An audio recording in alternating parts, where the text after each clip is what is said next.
அன்பின் பிதாவே, நாங்கள் நன்றியோடு துதிக்கிறோம். பூமி எங்கிலும் சுத்த மனசாட்சியோடு உத்தம உண்மையாய் உம்மை ஆராதித்து கொண்டிருக்கிற ஆராதிக்க போன்ற எல்லா பரிசுத்தர்களுக்காக நாங்கள் நன்றியோடு ஸ்தோத்திரிக்கிறோம். அந்த பரிசுத்த ஜனத்தாரோடு நாங்களும் இணைந்து உம்மை ஆராதிக்க முடியாத மகா பாக்கியத்தை இந்த நாளிலே இந்த வேளையிலே எங்களை கட்டளையிட்டுள்ள நம்முடைய பேரன்புக்காக நாங்கள் துதிக்கிறோம். ஆண்டவரே, நாங்கள் ஆவியோடு உண்மையோடு உம்மை தொழுது கொள்ளவும் ஆவியோடு கருத்தோடு பாட கற்பித்து நாங்கள் ஜெபிக்கிறோம். வாசிக்கிறோம். தாசனுக்காக ஸ்தோத்திரம். பாஸ்டர் அவர்களை ஆசீர்வதித்து விசேஷத்து ஒரு அபிஷேகத்தோடு தாவீது எவனமாய் கர்த்தா இசைக்கருவியை வாசித்தானோ அவனமே நம்முடைய அடியானும் கர்த்தாவே நம்முடைய அபிஷேகத்தான் நிரம்பி இந்த இசைக்கருவியை வாசிக்கும் போது ஆண்டவரே கர்த்தாவே சுரமண்டலத்தை வாசித்த போது தீர்க்கதரிசியாக எலிசாமீது எப்படி கர்த்தருடைய ஆவியான வந்து இறங்கினார், அவனே நம்முடைய தாசன் வாத்தியக்கரை வாசிக்கும் போது நாங்கள் எல்லோரும் அபிஷேகத்தான் நிரம்பும் வகையில் கர்த்தாவே அந்த வாத்திய கருவியும் கர்த்தாவே நீர் உமக்கென்று பயன்படுத்த விடமாய் நாங்கள் செபித்து கொண்டாடுகிறோம். மந்தை பெருகுறது போல மனுஷர்களை பெருக பண்ணுவேன்னு சொன்ன கர்த்தாவே, ஆண்டவரே கர்த்தாவே நீர் ஏராளமான ஆத்துமாக்களை ஆண்டவருடைய ராஜ்யத்துக்கென்று கர்த்தாவே ஆயத்தமாக்கும் வகையில் அநேக சபைகளை எடுத்து பயன்படுத்துகிறபடியே நித்திய கர்ப்ப சபையும் எடுத்து பயன்படுத்த விடமாய் நாங்கள் ஜெபிக்கிறோம் கர்த்தாவே. தேவனாய கர்த்தாவே, நாங்கள் உம்மை துதிக்கிறோம். ஆண்டவரே, இந்த ஆராதனை வாயிலாக ஒன்று கூட இயேசு கிறிஸ்துவின் ரகசிய வருகைக்கென்று கற்புள்ள கன்னியாக மணவாட்டி சபையின் அவயவங்களாக நாங்கள் வரையப்பட கர்த்தாவே சுத்திகரிக்கப்பட பரிசுத்தப்பட எங்களுக்கு கிருபை தர வேண்டுமாய் நாங்கள் ஜெபித்து கொண்டாடுகிறோம். கர்த்தாவே, நாங்கள் உம்மை துதிக்கிறோம்.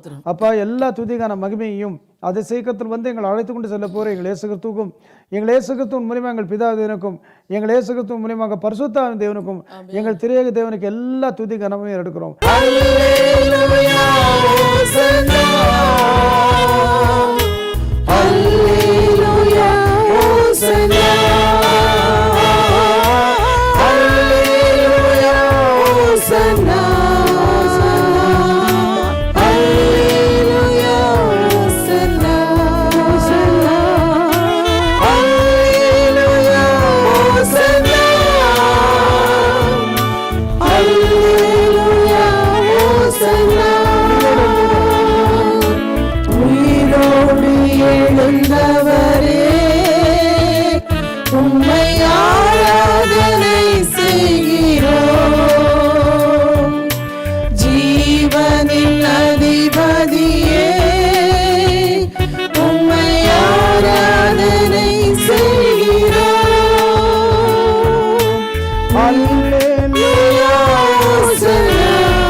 மரணத்தை ஜெயித்தவரே,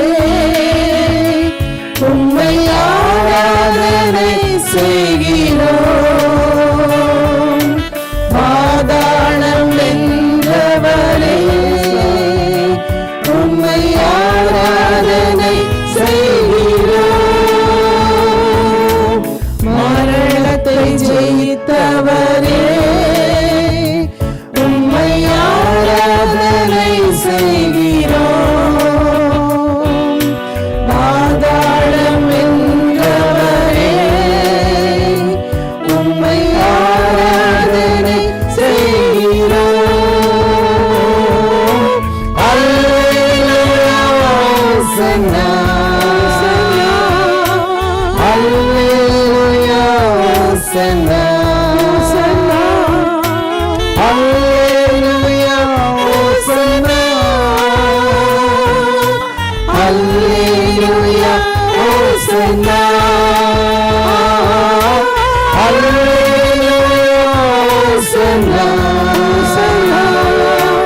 அல்லேலூயா, ஹோசன்னா,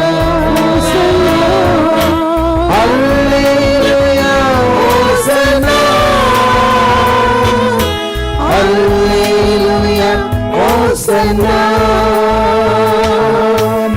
சாத்தானை ஜெயித்தவரே, உம்மை ஆராதனை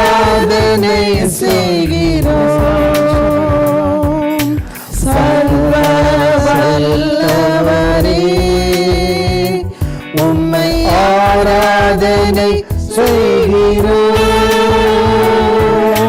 சாத்தானை ஜெயித்தவரே, உம்மை ஆராதனை செய்கிறோம். சர்வ வல்லவரே, உம்மை ஆராதனை செய்கிறோம். அல்லேலூயா, ஓசன்னா, ஓசன்னா, அல்லேலூயா, ஓசன்னா, ஓசன்னா,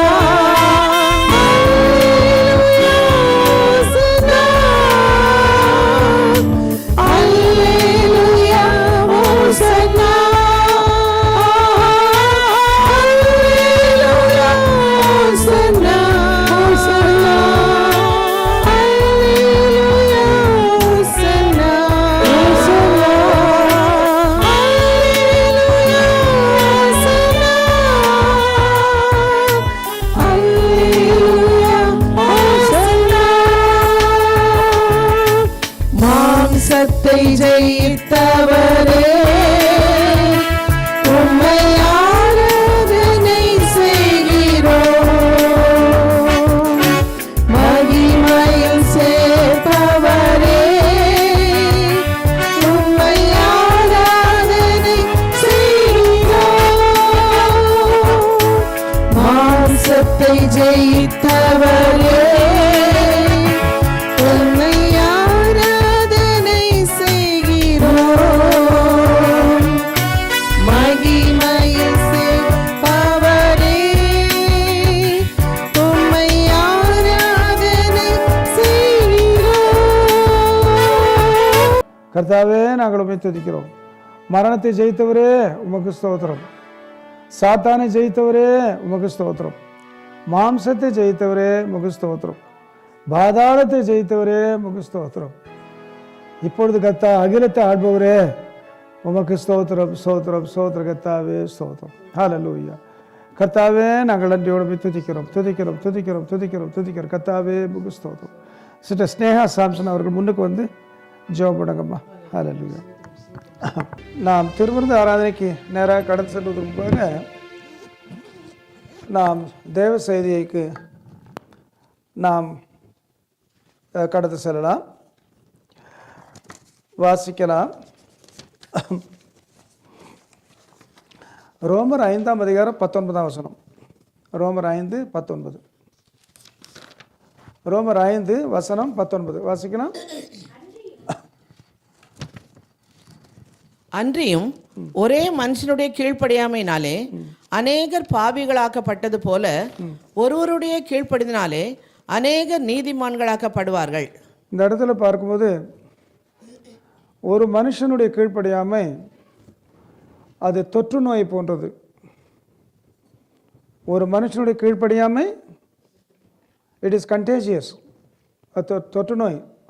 ஒருவனுடைய கீழ்ப்படியாமை அவனோடு நிறுத்தப்பட போவதில்லை. என்ன பார்க்க ரோமர் 5:19 வசனம். அன்றியும் ஒரே மனுஷனுடைய கீழ்ப்படியாமையினாலே எத்தனை பேர் பாவிகளாவாங்க? ஒருத்தன் போதும். அதற்கு 100 நல்ல ஆப்பிள் ஒரு கூடையில் இருக்குது. 100 நல்ல ஆப்பிள் ஒரு கூடையில் இருக்குது. ஒரே ஒரு கெட்ட ஆப்பிள் போடலாம், என்ன ஆகும் சொல்லுங்கள்? ஒரு கூடையில் 100 நல்ல ஆப்பிள் இருக்குது. அந்த கூடையில் ஒரு கெட்ட ஆப்பிளையும் போட்டுட்டா அந்த ஒரு கெட்ட ஆப்பிள் 100 ஆப்பிளையும் கெடுத்துரும். ஒருவன் கீழ்ப்படியாவிட்டால் அநேகர் பாவிகளாவார்கள். ஆனால் முக்கியமான காரியம், இந்த கீழ்ப்படியாதவன் யார்? இவன் தான் லீடர், இவன் தான் தலைவன், இவன் தான் ஃபெடரல் ஹெட், இவன் தான் ஃபெடரல் ஸ்பிரிச்சுவல் ஃபெடரல் ஹெட்டு. இந்த ஆதாம் அவன் தோற்று போன போது தேவன் இன்னொரு ஸ்பிரிச்சுவல் ஃபெடரல் ஹெட் எழுப்பினார். அவர் பேர் தான் பிந்தன் ஆதாம், ஜீசஸ் கிரைஸ்ட், இயேசு கிறிஸ்து. ஒருவன் ஒரு லீடர் அவன் கீழ்ப்படியாமல் போகும்போது அநேகர் கெட்டு போவார்கள்னு பார்க்குறோம். அப்படியானால் இங்கே பார்க்கும்போது ஒருவனுடைய கீழ்ப்படியாமையினாலே அநேகர் பாவிகளாக்கப்பட்டார்கள். ரோமர் 5:19. அன்றியும் ஒரே மனுஷனுடைய கீழ்ப்படியாமையினாலே அநேகர் பாவிகளாக்கப்பட்டது போல ஒருவருடைய கீழ்ப்படிதல்னாலே அநேகர் நீதிமன்றாக்கப்படுவார்கள். ஒரே ஒரு மனுஷன், அவன் மூலிமா அநேகரை கர்த்தர் சந்திக்க போகிறார், அநேகரை நீதிக்குட்படுத்த போகிறார். அவன் கீழ்ப்படிய வேண்டும். அவன் கீழ்ப்படிந்தான் என்பதற்கான அதாவது வழிமுறை என்னவென்றால், அவனுக்கு பரீட்சை வரும். அவன் நிச்சயமாக பரீட்சை வரும். அந்த பரீட்சையில் அவன் நிற்கணும். அந்த பரீட்சையில் அவன் நின்று ஜெயித்தால்தான் அநேகருக்கு அவன் ஆசீர்வாதம் மாற முடியும். அதனால் ஒரு லீடரை கர்த்தர் அவனமாய் புடமிடுகிறார் நாம் பார்க்கிறோம். ஒரே ஒரு லீடர். ஒரு குடும்பத்தில் கணவனாக இருக்கலாம். எத்தனையோ குடும்பங்களிலே கணவன்மார்களாக இல்லாமல் மனைவிமார்களாக இருக்கிறார்கள். சரீர பிரகாரமாக வேதம் சொல்லுகிறபடி ஸ்திரீக்கு தலை புருஷன்தான், அதில் மாற்றமே கிடையாது. ஆனால் எத்தனையோ குடும்பங்களில் புருஷன்மார்கள் ரட்சிக்கப்படவில்லை, புருஷன்மார்கள் சரியான பரிசுத்த வாழ்க்கையில் இல்லை, புருஷன்மார்கள் ஆவிக்குரிய ஜீவிதத்தில் ஸ்திரமாக இல்லை. மனைவிமார்களை கர்த்தர் நிறுத்துகிறார். மனைவிமார்களை கர்த்தர் நிறுத்துகிறார். அந்த மனைவி ஒருவர் நிற்கும்போது பல பரீட்சைகள் அவர்களுக்கு வருகிறது. கணவனால் பரீட்சை, பிள்ளைகளால் பரீட்சை, நாத்தனார்களால் பரீட்சை, மைத்துனர்களால் பரீட்சை, எத்தனையோ பரீட்சை, வேலை ஸ்தலத்தில் பரீட்சை. அந்த ஒரு தலைவியை, ஆவிக்குரிய தலைவியை, அந்த கணவனை ரட்சிப்புகள் நடத்த, குடும்பத்தை ரட்சிப்புகள் நடத்த, அநேக ரட்சிப்புகள் நடத்த அந்த ஒருவரை கர்த்தர் பரீட்சைக்கு ஒப்பு கொடுக்கிறான்னு பார்க்கிறோம். பரீட்சை என்று சொல்லும்போது தேவனே பரிசிப்பது. ஆனால் சோதனை என்று சொல்லும்போது அது தேவனால் வருகிறது அல்ல, அது பிசாசால் வருகிறதுன்னு பார்க்கிறோம். பிசாசும் சோதிப்பான். இதை குறித்து இயேசு கிறிஸ்து சொன்ன காரியம் மத்தேயு எழுதின சுவிசேஷம் சொல்லுகிறாரு. அதாவது கண்மலை மேல் கட்டப்பட்ட அந்த வீட்டுக்கு 3 விதமான அதாவது தாக்குதல் வரும். மத்தேயு 7:24 முதற்கொண்டு, மத்தேயு 7:24 முதற்கொண்டு வாசிங்க. நான் சொல்லி இந்த வார்த்தைகளை கேட்டு இவைகளின்படி செய்யாதிருக்கிறவன் எவனோ அவன் தன் வீட்டை மணலின் மேல் கட்டின புத்தியுள்ள 24. ஆகையால் நான் சொல்லி இந்த வார்த்தைகளை கேட்டு இவைகளின்படி செய்கிறவன் எவனோ அவனை கண்மலையின் மேல் தன் வீட்டை கட்டின புத்தியுள்ள மனுஷனுக்கு ஒப்பிடுவேன். அவன் கண்மலையின் மேல் தன் வீட்டை கட்டின புத்தியுள்ள மனுஷனாக இருந்தாலும் அவன் தாக்குதலுக்கு அவன் தப்ப போவது இல்லை. இயேசுவே சொன்னார், அவன் தேவ வார்த்தையின்படியே ஜீவிக்கிறான். ஆகையால் நான் சொல்லிய இந்த வார்த்தைகளை கேட்டு இவளின்படி செய்கிறவன் எவனோ அவனை கண்மலையின் மேல் தன் வீட்டை கட்டின புத்தி உள்ள மனுஷனுக்கு ஒப்பிடுவேன். நான் சொல்லிய இந்த வார்த்தைகளை கேட்டு இவைகளின்படி செய்கிறவனாக இருந்தாலும் தாக்குதலுக்கு அவன் தப்பி போவது இல்லை என்று இயேசுவே சொல்லியிருக்கிறார். எப்படிப்பட்ட தாக்குதல் பாருங்க. 25 பெருமழை சொரிந்து பெருவெள்ளம் வந்து காற்று அடித்து அந்த வீட்டின் மேல் மோதியும் அது விழவில்லை. ஏனென்றால் அது கண்மலையின் மேல் அஸ்திபாரம் போடப்பட்டிருந்தது. அப்போ 3 விதமான தாக்குதல். ஒன்று பெருமழை, அது வானத்திலிருந்து கீழே இறங்கி வருகிறது. அடுத்தது பெருவெள்ளம், அது பூமியில புரண்டு ஓடுது. மூன்றாவது காற்று, இது வானத்திலையும் கிடையாது பூமியிலையும் கிடையாது, நடுவில் இருக்கு. வானத்திலிருந்து வருகிற தாக்குதல், பூமியிலிருந்து வருகிற தாக்குதல், வானத்துக்கு பூமிக்கும் இடையில வருகிற தாக்குதல், 3 தாக்குதல் நாம் பார்க்கிறோம். வானத்திலிருந்து வருவதை நாம் தாக்குதல் என்று சொல்லாமல் பரீட்சை என்று சொல்ல வேண்டும். தேவனே பரீட்சிப்பார். ஆமென்.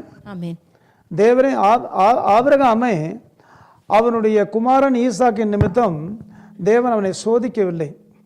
தமிழில் பார்த்தீங்கன்னா கொஞ்சம் வித்தியாசமாக இருக்கும், ஆங்கிலத்தில் பார்த்தீங்கன்னா அதான் துல்லியமாக இருக்கும்.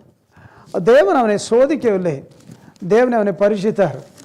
அடுத்த லெவலுக்கு இவனை கொண்டு போவதற்கு இவன் எவ்வளவு உறுதியாக இருக்கிறான் என்பதை குறித்து தேவன் அவனை பரீட்சித்தார்னு பார்க்கிறோம். ஆதியாகமத்து புஸ்தகம் வாசிங்க 22ஆம் அதிகாரத்தில் 1ஆம் வசனம் வாசிங்க. ஆதியாகமம் 22:1 மைக்கில் வாசிங்க தயவு செய்து. ஆதியாகமம் 22:1. இந்த காரியங்கள் நடந்த பின்பு தேவன் ஆபிரகாமை சோதித்தார். எப்படி பாருங்க, சோதித்தார் என்ற வார்த்தையை பரீட்சித்தார் என்று நாம் அறிந்து கொள்ள வேண்டும். தேவன் ஒருவனையும் சோதிக்கிற தேவன் அல்ல. யாக்கோபு 1ஆம் அதிகாரத்தில் எழுதப்பட்டது பாருங்க. யாக்கோபு 1ல் யாக்கோபு 1ஆம் அதிகாரம்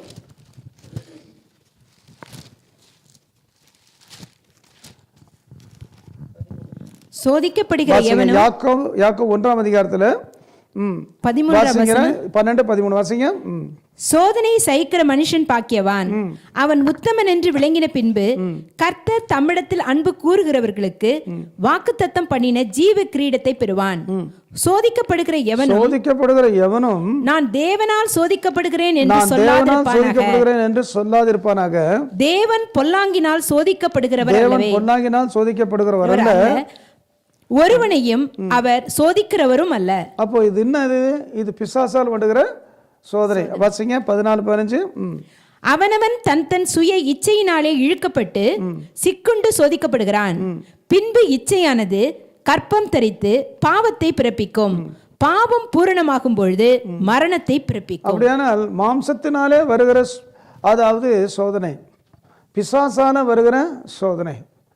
மாம்சத்துக்கு எவர்கள் இடம் கொடுக்கிறார்களோ பிசாசு கூட வந்து சேர்ந்துக்குவான். மாம்சத்துக்கு யார் இடம் கொடுக்குறாங்களோ பிசாசு அதை ரீஎன்ஃபோர்ஸ் பண்ணிவிடுவான். ஏற்கனவே மாம்சத்தில் சோதனை இருக்குது, இடம் கொடுத்தா ரீஎன்ஃபோர்ஸ் பண்ணிவிடுவான் பிசாசு, அதை இன்னும் பலப்படுத்திடுவான். அதனால் நாம் மாம்சத்துக்கு இடம் கொடுக்காமல் மாம்சத்தை அழிக்கணும். எப்படி மாம்சத்தை அழிக்கணும்? அஞ்ஞானிகளைப் போல நாம் மாம்சத்தை அழிக்கக்கூடாது.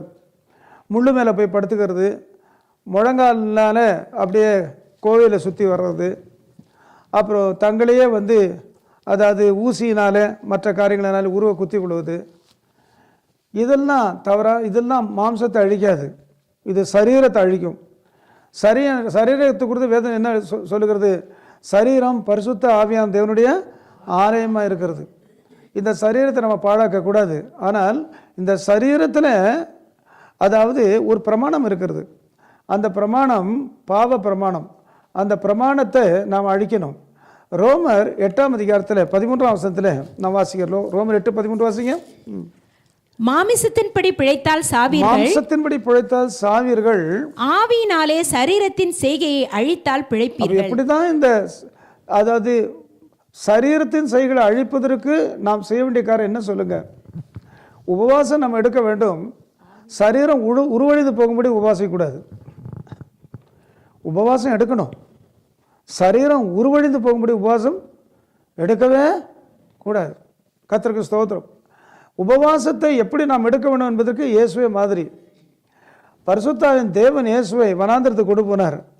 அங்கே இயேசு 40 நாள் உபவாசித்தார். அப்போது இயேசு கிறிஸ்து உபவாசித்தது பரிசுத்தாவின் தேவனுடைய வழிநடத்தல்னாலே. திடீர்னு நமக்கு தெரியும் ஆவியில் ஒரு பெரிய பாரம் ஏற்படும். பாரம் ஏற்பட்டு நம்ம உபவாசிக்க ஆரம்பிப்போம். அது சரியான உபவாசம். நான் இது வாங்கியே தீர்வேன், கர்த்தரிடத்திலிருந்து பெற்றே தீர்வேன் என்று சொல்லி கர்த்தருடைய சித்தமாக இல்லையான்னு பாராமல் அவர்கள் உபவாசிக்கும் போது அது நேர விரையும், சரீரத்தையும் அது பாழாக்கும் என்று பார்க்கிறோம். ஆனால் இந்த சரீரத்தினுடைய இந்த பாவக்கிரியையை அழிப்பதற்கு தேவன் கொடுத்த வழியை பாருங்க. ரோமர் 8:13 மாம்சத்தின்படி பிழைத்தால் சாவீர்கள், ஆவியினாலே சரீரத்தின் செய்கைகளை அழித்தால் பிழைப்பீர்கள். மாம்சத்தின்படி பிழைத்தால் சாவீர்கள், ஆவியினாலே சரீரத்தின் செய்கைகளை அழித்தால் பிழைப்பீர்கள். எதனால தான் அழிக்க முடியும் சொல்லுங்க? அபிஷேகத்தில் நிரம்பி இருக்கணும், வேற ஒன்றும் கிடையாது. அபிஷேகத்தில் எவ்வளவு நிரம்பி இருக்கிறோமோ அவ்வளவாய் மாம்சத்தின் கிரியைகள் அழிஞ்சு போகும். ஆமென். நம்மால முடியாது. பழைய ஏற்பாட்டின் காலத்தில் பார்க்கும்போது இந்த மாம்சத்தினுடைய போராட்டத்தினால அதாவது அடிக்கடி பலிகளை செலுத்தினார்கள் என்று பார்க்கிறோம். அடிக்கடி பலி. ஏன் அடிக்கடி பலி செலுத்தினாங்க? ஒரு நிரந்தர விடுதலை அவர்களுக்கு இல்லை. ஆனால் புதிய ஏற்பாட்டில் அந்த மாம்சத்தின் போராட்டத்திற்கு நிரந்தர விடுதலையை இயேசு ஏற்படுத்தினார். அதற்கு அவரே பலியானார் நாம் பார்க்கிறோம். வாசிங்க ரோமர் 8ஆம் அதிகாரத்தில் 2ஆம் வசனம் வாசிங்க. ரோமர் 8:2 வாசிங்க. கிறிஸ்து இயேசுவினாலே ஜீவனுடைய ஆவியின் பிரமாணம் என்னை பாவம் மரணம் என்பவைகளின் பிரமாணங்களினின்று விடுதலையாக்கிற்றே. 3வது வசனம். அது எப்படி எனில், மாம்சத்தினாலே பலவீனமாயிருந்த நியாய பிரமாணம் செய்யக்கூடாததை தேவனே செய்யும்படிக்கு தம்முடைய குமாரனை பாவ மாம்சத்தின் சாயலாகவும் பாவத்தை போக்கும் பலியாகவும் அனுப்பி மாம்சத்திலே பாவத்தை ஆக்கினைக்குள்ளாக தீர்த்தார். ரோமர் 8ஆம் அதிகாரம் 3ஆம் வசனத்துல மாம்சத்தினாலே பலவீனமாயிருந்த நியாயப்பிரமாணம் செய்யக்கூடாததை தேவனே. சில வார்த்தைகள் தமிழ்ல ரொம்ப வலிமை மிக்கதா இருக்குது வேதத்துல, சில வார்த்தைகள் ஆங்கிலத்தில் வலிமை மிக்கதா இருக்குது. ஆனால் தான் இங்கிலீஷ் பைபிளையும் தமிழ் பைபிளையும் வாசிக்கும் போது நம்முடைய ஆவிக்கு தெரியும் எந்த எந்த எந்த மொழிபெயர்ப்பை நாம் வந்து கடைபிடிக்கலான்னு சொல்லி. தேவனே அவரே செஞ்சார்.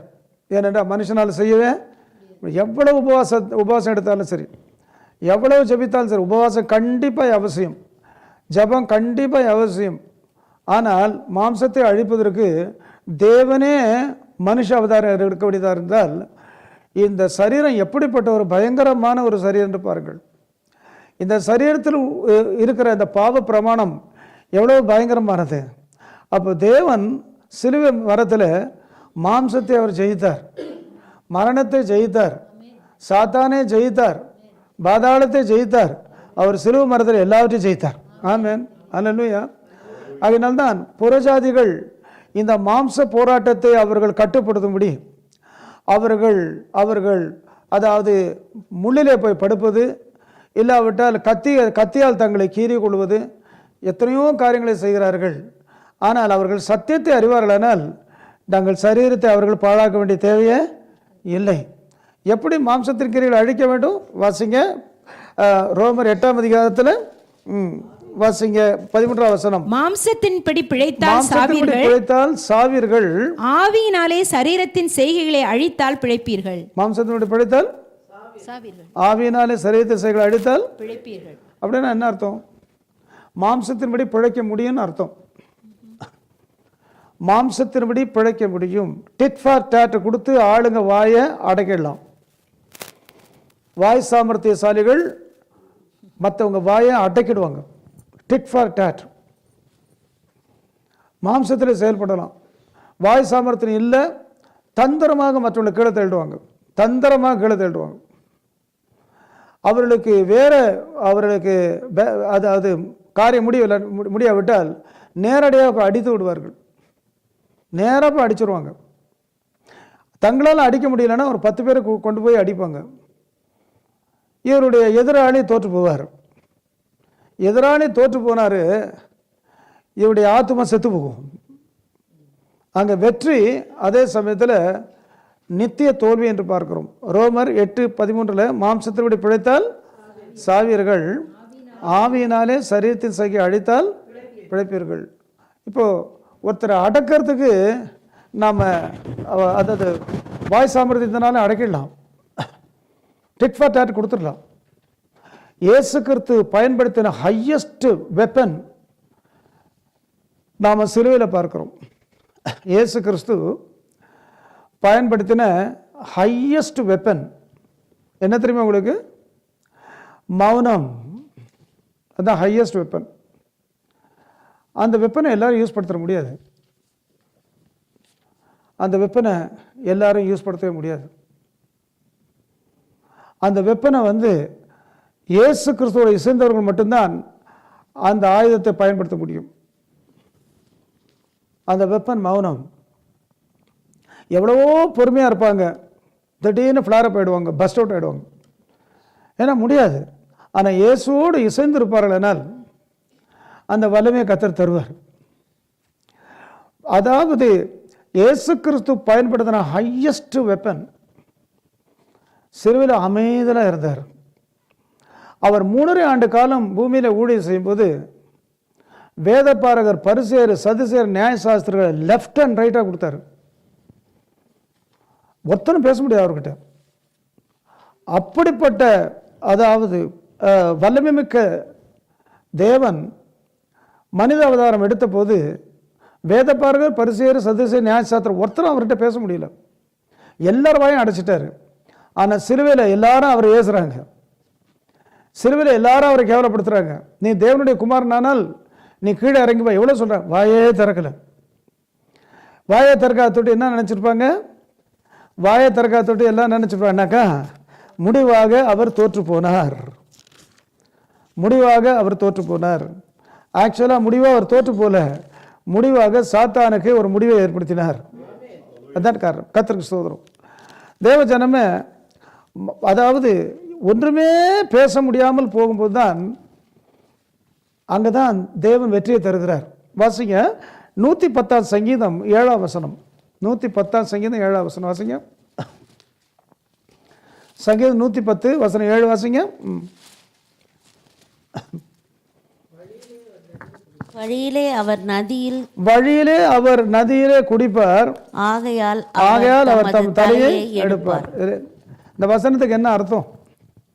வழியிலே அவர் நதியில் குடிப்பார், ஆகையால் அவர் தம் தலையை எடுப்பார். என்ன அர்த்தம்? அவர் 3.5 ஆண்டு காலம் அநேக சத்துருக்களை அவர் மடங்கடித்தார். அதாவது ஜனங்களை மோசடி செய்து கொண்டிருந்த மத தலைவர்களை அவர் அடக்கி போட்டுட்டார். மத தலைவர்கள் மோசடி செய்து கொண்டிருந்தார்கள். வேதபாரகர், பரிசேயர், சதுசேயர், நியாயசாஸ்திரிகள் அதாவது சுமப்பதற்கு அரிதான பாரத்தை ஜனங்க மேலே சுமத்திட்டு தங்க விரலால கூட அந்த பாரத்தை தொட மாட்டாங்க. விதவைகள் வெட்ட பட்சித்தார்கள். சந்தை வெளிகளில் வந்தனங்களை அவர்கள் எதிர்பார்த்தார்கள். பார்வைக்கு நீண்ட ஜெபம் செய்தார்கள். இவர்களை அடக்க யாராலையும் முடியாது. ஒரு வாலிபன் எழுப்பினார், அவருக்கு பேர் தான் இயேசு, ஜீசஸ் கிரைஸ்ட். யாரும் பக்கத்தில் நிற்க முடியல 3.5 வருஷம்.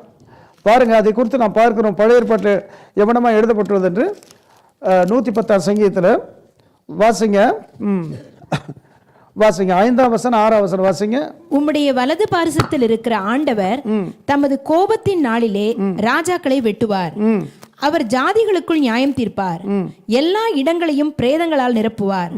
விஸ்தாரமான தேசங்களின் மேல் தலைவர்களாய் இருக்கிறவர்களை நொறுக்கி போடுவார். இது ஒரு ஞானார்த்தமா எப்படி நாம் பார்க்கிறோம் என்றால், அவர் பூமியில் அவர் 3.5 ஆண்டு காலம் ஊழியம் செய்யும்போது ராஜாக்களை போல பலவான்கள், ராஜாக்களை போல வாய் சாமர்த்தியம், அதாவது செல்வாக்கு, சமுதாயத்தில் செல்வாக்கு, அரசாங்கத்தில் அவர்களுக்கு செல்வாக்கு. சதுசேயரை பார்த்தால் அவர்களுக்கு அரசாங்கத்தில் செல்வாக்கு.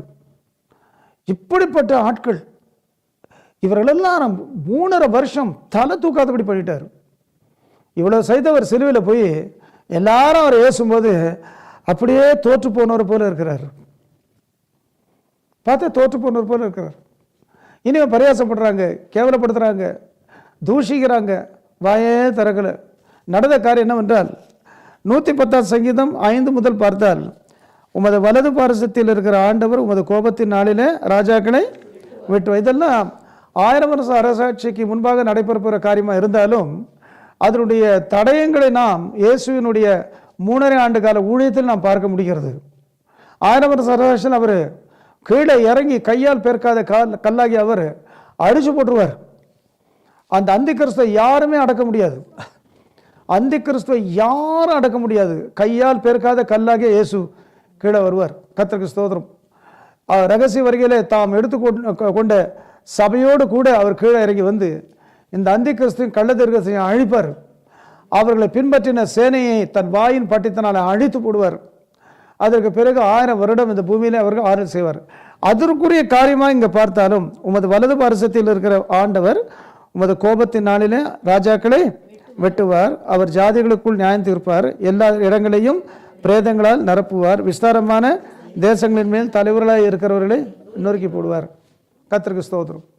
இவ்வளவு காரியம் செய்த பிறகு அவர் கடைசி சிலுவையில் தொங்கும்போது தோற்று போனவரை போல இருக்கார். அவர் தோற்று போனவரை போல அவர் இருக்கிறார்.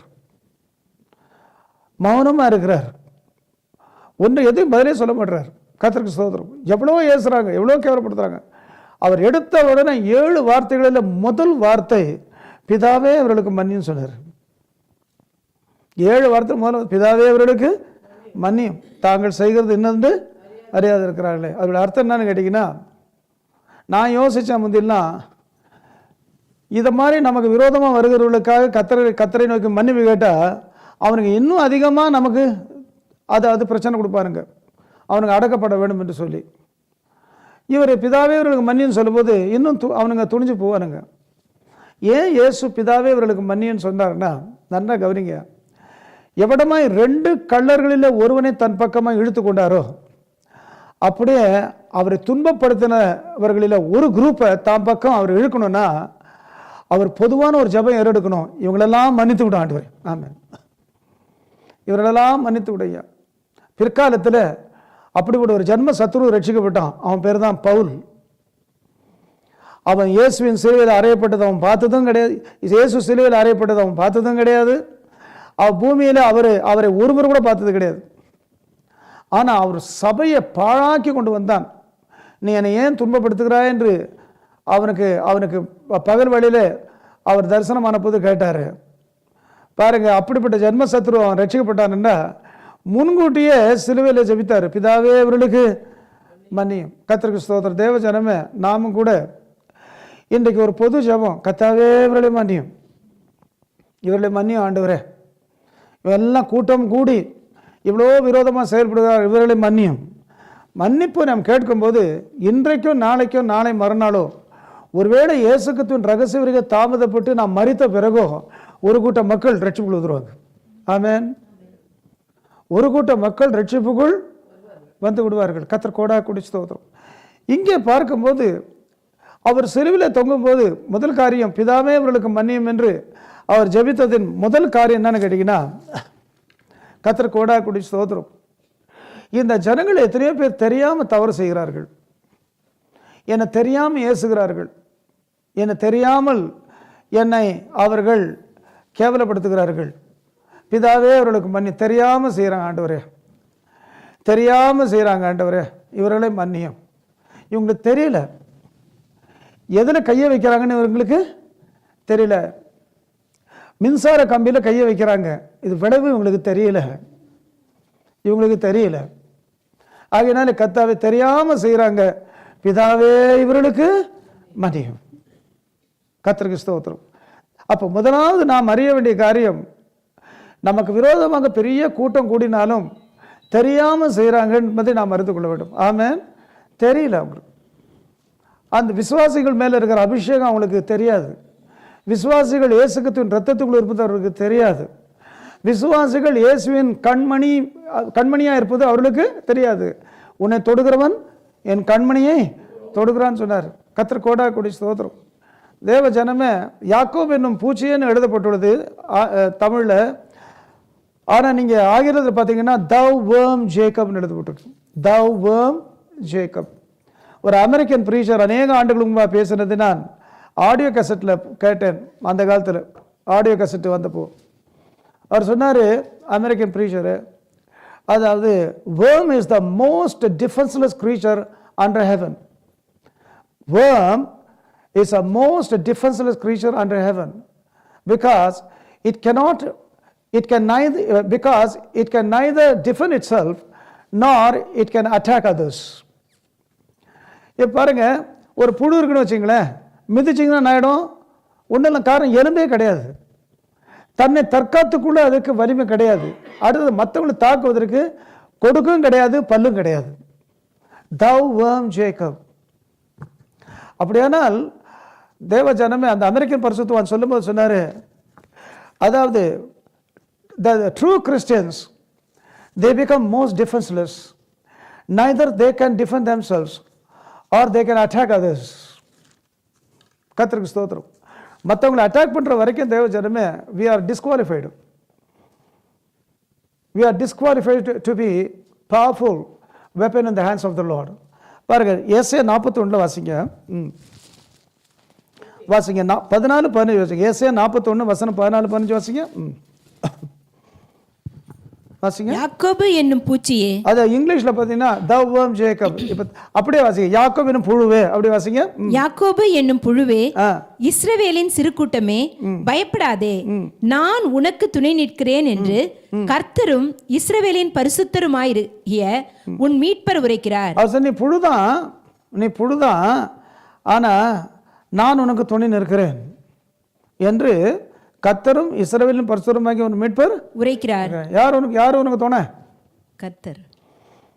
யார் உனக்கு துணை? கர்த்தர். கர்த்தர்னா யாரு? கர்ம எழுத்துல எழுதப்பட்டிருக்கு. அடிக்கடி நான் சொல்ற வார்த்தை தான், உடன்படிக்கையின் தேவன். பாருங்க, தமிழ் பரிசுத்த வேதாகமத்தின் பழைய ஏற்பாட்டில் எங்கெல்லாம் கர்த்தர் என்று கர்ம எழுத்துல பதிக்கப்பட்டுள்ளதோ அது மூல பாஷையில யாவே, யஹோவா. ஆங்கிலத்தில் அந்த யஹோவா தான் ஜெஹோவாவை மாற்றினாங்க. வையெல்லாம் ஜேவா மாற்றிட்டாங்க. அதனால தான் யஹோவா ஜெஹோவா. யாவே என்றால் என்ன அர்த்தம்? YHWH or YHVH both are acceptable. YHWH or YHVH both are acceptable. ஆனால் இந்த YHVH வச்சு தான் என்ன பண்ணாங்கன்னாக்கா அதற்குள்ள வவல்ஸை சேர்த்து யஹோவாவாக மாற்றினார்கள். யாவே என்று சொன்னால் என்ன அர்த்தம்? Covenant God. யஹோவா என்று சொன்னால் என்ன அர்த்தம்? Covenant God. ஆங்கிலத்தில் ஜெஹோவா என்று சொன்னால் என்ன அர்த்தம்? Covenant God. இந்த வார்த்தையை எப்படித்தான் டிரான்ஸ்லேட் பண்ணாங்களோ அக்காலத்தில் இந்த பவர் டிரான்ஸ்லேஷன்ல அந்த வார்த்தை வரும்போதெல்லாம் கர்ம இடத்துல எடுத்துட்டாங்க. அதே கர்த்தர்ன்றது புதிய ஏற்பாட்டில் நீங்க பார்க்கலாம். ஆனா அது வந்து ஆடோனாயின்னு சொன்னாங்க, மாஸ்டர், ஆண்டவரே, கர்த்தருக்கு ஸ்தோத்திரம். ஆனா பழைய ஏற்பாடு முழுதும் கர்த்தர்னு கர்ம இடத்துல எங்கெல்லாம் பார்க்குறோமோ அது என்னத்தை காண்பிக்கிறது? Covenant God. ஆமென். இப்போ ஒவ்வொரு குடும்பத்திலையும் ஒரு பழக்கம் உண்டு, ஒவ்வொரு சமுதாயத்திலும் ஒரு பழக்கம் உண்டு. நான் வந்த சமுதாயத்தில் மனைவி வந்து கணவர் பேரே சொல்ல மாட்டாங்க. அது அந்த சமுதாயத்தில் நான் வந்தேன். மனைவி வந்து கணவர் பேரை சொல்லவே மாட்டாங்க. இப்போ என் மனைவி என் பேரை சொல்லி கூடவே மாட்டாங்க. கர்த்தருக்கு ஸ்தோத்திரம். அந்த வார்த்தையை என் மனைவி வேறு எந்த ஆண் இடத்துலையும் சொல்ல மாட்டாங்க. அது கணவருக்கே உரிய காரியம். அந்த வார்த்தை சொல்லும்போது அந்த சமுதாயத்தார் தெரியும் இந்த அம்மா அவருடைய மனைவி என்று தெரியும். கர்த்தாவே என்று சொன்னால் I have covenant relationship with God ஆல்மைட்டின்னு அர்த்தம். அவ்வளவு சத்தியம் இதில் இருக்கு. கர்த்தருக்கு ஸ்தோத்திரம். பாஸ்டர் ஜி சுந்தரையா அவர்கள் இதை குறித்து பேசும்போது ஆதியாம் 1ஆம் அதிகாரத்தில் எடுத்து காண்பி சொன்னார். ஆதியாம் 1ஆம் அதிகாரத்தில் பாருங்க, தேவன் தேவன் தேவன் தேவன் தேவன் தேவன் தான் இருக்கும். ஒரு இடத்துல கூட கர்த்தன் இருக்காது. காரணம் என்னவென்றால், தேவ ஜனமே, தேவன் என்று சொன்னால் மூல பாஷையில் ஈலோஹிம். ஈலோஹிம் ஒருமையில் பன்மை. கர்த்தருக்கு ஸ்தோத்திரம். அது யூத ஜனங்களுக்கு வழங்குதோ வழங்கலையோ, இஸ்ரவேலுக்கு வழங்குதோ வழங்கலையோ, இயேசுகத்தின் ரத்த கழுவப்பட்ட அத்தனை பேருக்கு வழங்கும். ஒருமையில் பன்மைன்னு என்ன அர்த்தம்? திரியேக தேவன். ஆதியாகமத்தின் புத்தகம் 1ஆம் அதிகாரத்தை பார்த்தீங்கன்னா திரியேகனை பார்க்கலாம். ஆதியிலே தேவன் வானத்தையும் பூமியும் சிருஷ்டித்தார். யார் சிருஷ்டித்தார்? தேவன். அடுத்தது ஆழத்தின் மேல் இருள் இருந்தது, தேவ ஆவியானவர் ஜலத்தின் மேல் அசைவாடி கொண்டிருந்தார். தேவ ஆவியானவர். ஆதியிலே தேவன் வானத்தையும் பூமியும் சிருஷ்டித்தார். தேவ ஆவியானவர் ஜலத்தின் மேல் அசைவாடி கொண்டிருந்தார். தேவனும் வந்துட்டாரு, தேவ ஆவியானும் வந்துட்டாரு. அப்போ இயேசு எங்க? தேவன் வெளிச்சம் உண்டா கடவுதுன்னு சொன்னாரு. உண்டா கடவுள் வார்த்தை சொன்னார் பார்த்தீங்களா? அதுதான் ஹா லாகாஸ் ஜீசஸ். 3 அங்க இருக்கா? ஆதியாகமம் 1ஆம் அதிகாரத்தில் இருக்கா? கர்த்தருக்கு ஸ்தோத்திரம். ஆதியிலே பிதாவாகிய தேவன் வானத்தை பூமி சிருஷ்டித்தார். ஜலத்தின் மேல் பரிசுத்த தேவன் அசைவாடி கொண்டிருந்தார். பிதாவாகிய தேவன் எல்லாவற்றையும் சிருஷ்டிக்கும் போது என்ன செய்தாரு? வார்த்தையை கொண்டு சிருஷ்டித்தார். ஆமென். நீங்க பைபிள் எடுத்து பாருங்க, ஒவ்வொரு இடத்துலையும் வாசிங்க. யோவான் 1ஆம் அதிகாரம், யோவான் 1ஆம் அதிகாரம், யோவான் 1ஆம் அதிகாரம் வாசிங்க. யோவான் 1ஆம் அதிகாரம் 3ஆம் வசனம் வாசிங்க. சகலமும் அவர் மூலமாய் உண்டாயிற்று. உண்டானது ஒன்றும் அவராலே அல்லாமல் உண்டாகவில்லை. அவர் யாரு? 1ஆம் வசனம். ஆதியிலே வார்த்தை இருந்தது, அந்த வார்த்தை தேவனிடத்தில் இருந்தது, அந்த வார்த்தை தேவனாய் இருந்தது. அப்படியானால் சகலத்தையும் அவர் மூலியமான வார்த்தையின் மூலியமாக, வார்த்தையானவர் மூலியமாக உண்டாக்கினார். பிதா வார்த்தையை வெளியே கொண்டு வர்றார். ஆமென். அப்படி வார்த்தையினால தான் அவர் எல்லாவற்றையும் சிருஷ்டித்தார்னு சொன்னால் அந்த வார்த்தை தான் ஹால் லாகாஸ் ஜீசஸ் கிரைஸ்ட். ஆமென். ஆமென். அடுத்தது பாருங்க, எபேசு 3ஆம் அதிகாரம் பாருங்க. எபேசு 3ஆம் அதிகாரம். எபேசு 3ஆம் அதிகாரத்தில் பாருங்க, ஒரு நிமிஷம் இருங்க.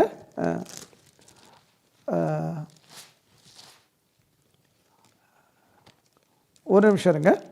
ஸ்தோத்திரம்.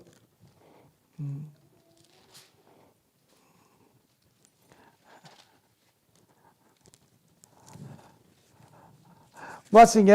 இல்லை, கொலோசியர் 1ஆம் அதிகாரம். கொலோசியர் 1ஆம் அதிகாரம். கொலோசியர் 1ஆம் அதிகாரம் வாசிங்க 16ஆம் வசனம். கொலோசியர் 1:16 வாசிங்க. ஏனென்றால் அவருக்குள் சகலமும் சிருஷ்டிக்கப்பட்டது, பரலோகத்தில் உள்ளவைகளும் பூலோகத்தில் உள்ளவைகளும் ஆகிய காணப்படுகிறவைகளும் காணப்படாதவைகளுமான சகல வஸ்துகளும் சிங்காசனங்களினாலும் கர்த்தத்துவங்களினாலும் துரைத்தனங்களாலும் அதிகாரங்களினாலும் சகலமும் அவரை கொண்டும் அவருக்கென்றும் சிருஷ்டிக்கப்பட்டது. பாருங்க, கொலோசியர் 1ஆம் அதிகாரத்தில் என்ன எழுதப்பட்டிருக்குது? 16ஆம் வசனம். ஏனென்றால் அவருக்குள் சகலமும் சிருஷ்டிக்கப்பட்டது, பரலோகத்தில் உள்ளவைகளும் பூலோகத்தில் உள்ளவைகளும் ஆகிய காணப்படுபவைகளும் காணப்படாதவைகளுமாகிய சகல வஸ்துக்களும் சிங்காசனங்களானாலும் கர்த்தத்துவங்களானாலும் துரைத்தனங்களானாலும் அதிகாரங்களானாலும் சகலமும் அவரை கொண்டும் அவருக்கு என்றும் அவரை கொண்டும் அவருக்கென்றும் சிருஷ்டிக்கப்பட்டது. அவரை கொண்டுதான் சிருஷ்டித்தார், அவருக்காகவே சிருஷ்டித்தார். எபிரேயருக்கு நிருபத்தில் எழுதப்பட்டு வாசிங்க 1ஆம் அதிகாரம். எபிரேயர் 1ஆம் அதிகாரம். எபிரேயர் 1ஆம் அதிகாரம் வாசிங்க.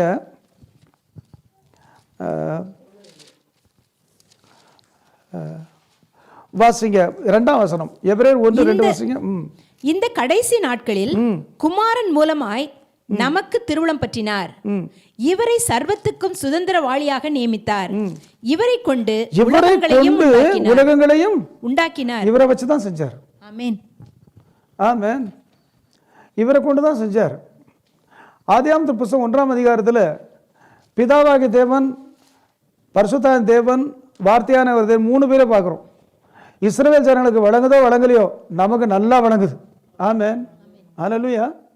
தேவஜனமே ஆதியிலே தேவன் வானத்தை பூமியும் சிருஷ்டித்தார், அதுதான் பிதாவாகிய தேவன். ஜலத்தின் மேல் தேவாவியான அசைவாடி கொண்டு வந்தார், அதுதான் பரிசுத்த தேவன். தேவன் வெளிச்சம் உண்டா கடவுது அப்படின்னு சொன்னார் வார்த்தை, அதுதான் இயேசு கிறிஸ்து. ஆனால் ஆதியாகமம் 1ஆம் அதிகாரத்தில் ஒரு இடத்துல கூட கர்த்தர் என்ற வார்த்தையை பார்க்க முடியாது. எல்லாம் தேவன் தேவன் தேவன். தேவன் என்றால் என்ன அர்த்தம்? ஈலோஹிம் மூல பாஷையில் ஒருமையில் பன்மை. கர்த்தருக்கு ஸ்தோத்திரம்.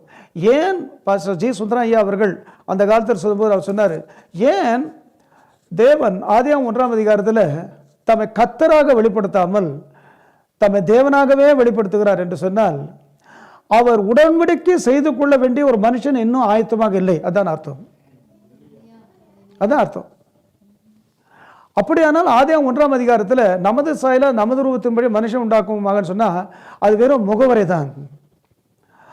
அவனை சிருஷ்டித்த அந்த அந்த விவரங்கள் 2ஆம் அதிகாரத்தை பார்க்கிறோம்.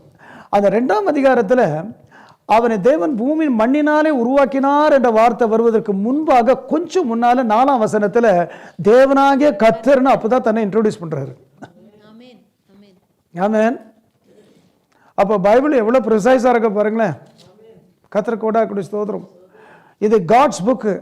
ஆகையினால தேவ ஜனமே இதில் எந்த பக்கம் திரும்பி பார்த்தாலும் கர்த்தருடைய மகத்துவங்களை பார்க்கலாம். கர்த்தருக்கு ஸ்தோத்திரம். ஆதியாகமம் 2ஆம் அதிகாரம் 4ஆம் வசனத்தில் தேவனாகிய கர்த்தர் என்று வருது. அதுக்கு பிறகுதான் தேவன் மனுஷனை பூமியின் மண்ணினாலே உருவாக்க இப்போதான் அவனோட உடன்படிக்கை செய்ய போகிறார். அப்படியானால் உடன்படிக்கை அதை செய்வதற்கு சற்று முன்பாக தம்மை கர்த்தர் என்று வெளிப்படுத்தின தேவன் காலப்போக்கு நாம் பார்க்கும்போது யாத்திராமத்தின் புஸ்தகத்தில் தாம் கர்த்தர் என்பதை ஊர்ஜிதப்படுத்துகிறார். அதாவது மோசே வாயிலாக இஸ்ரவேல் ஜனங்களுக்கு. வாசிங்க யூதாவின் புஸ்தகம், மன்னிக்க வேண்டும், யாத்திராமத்தின் புஸ்தகம், யாத்திராகமும்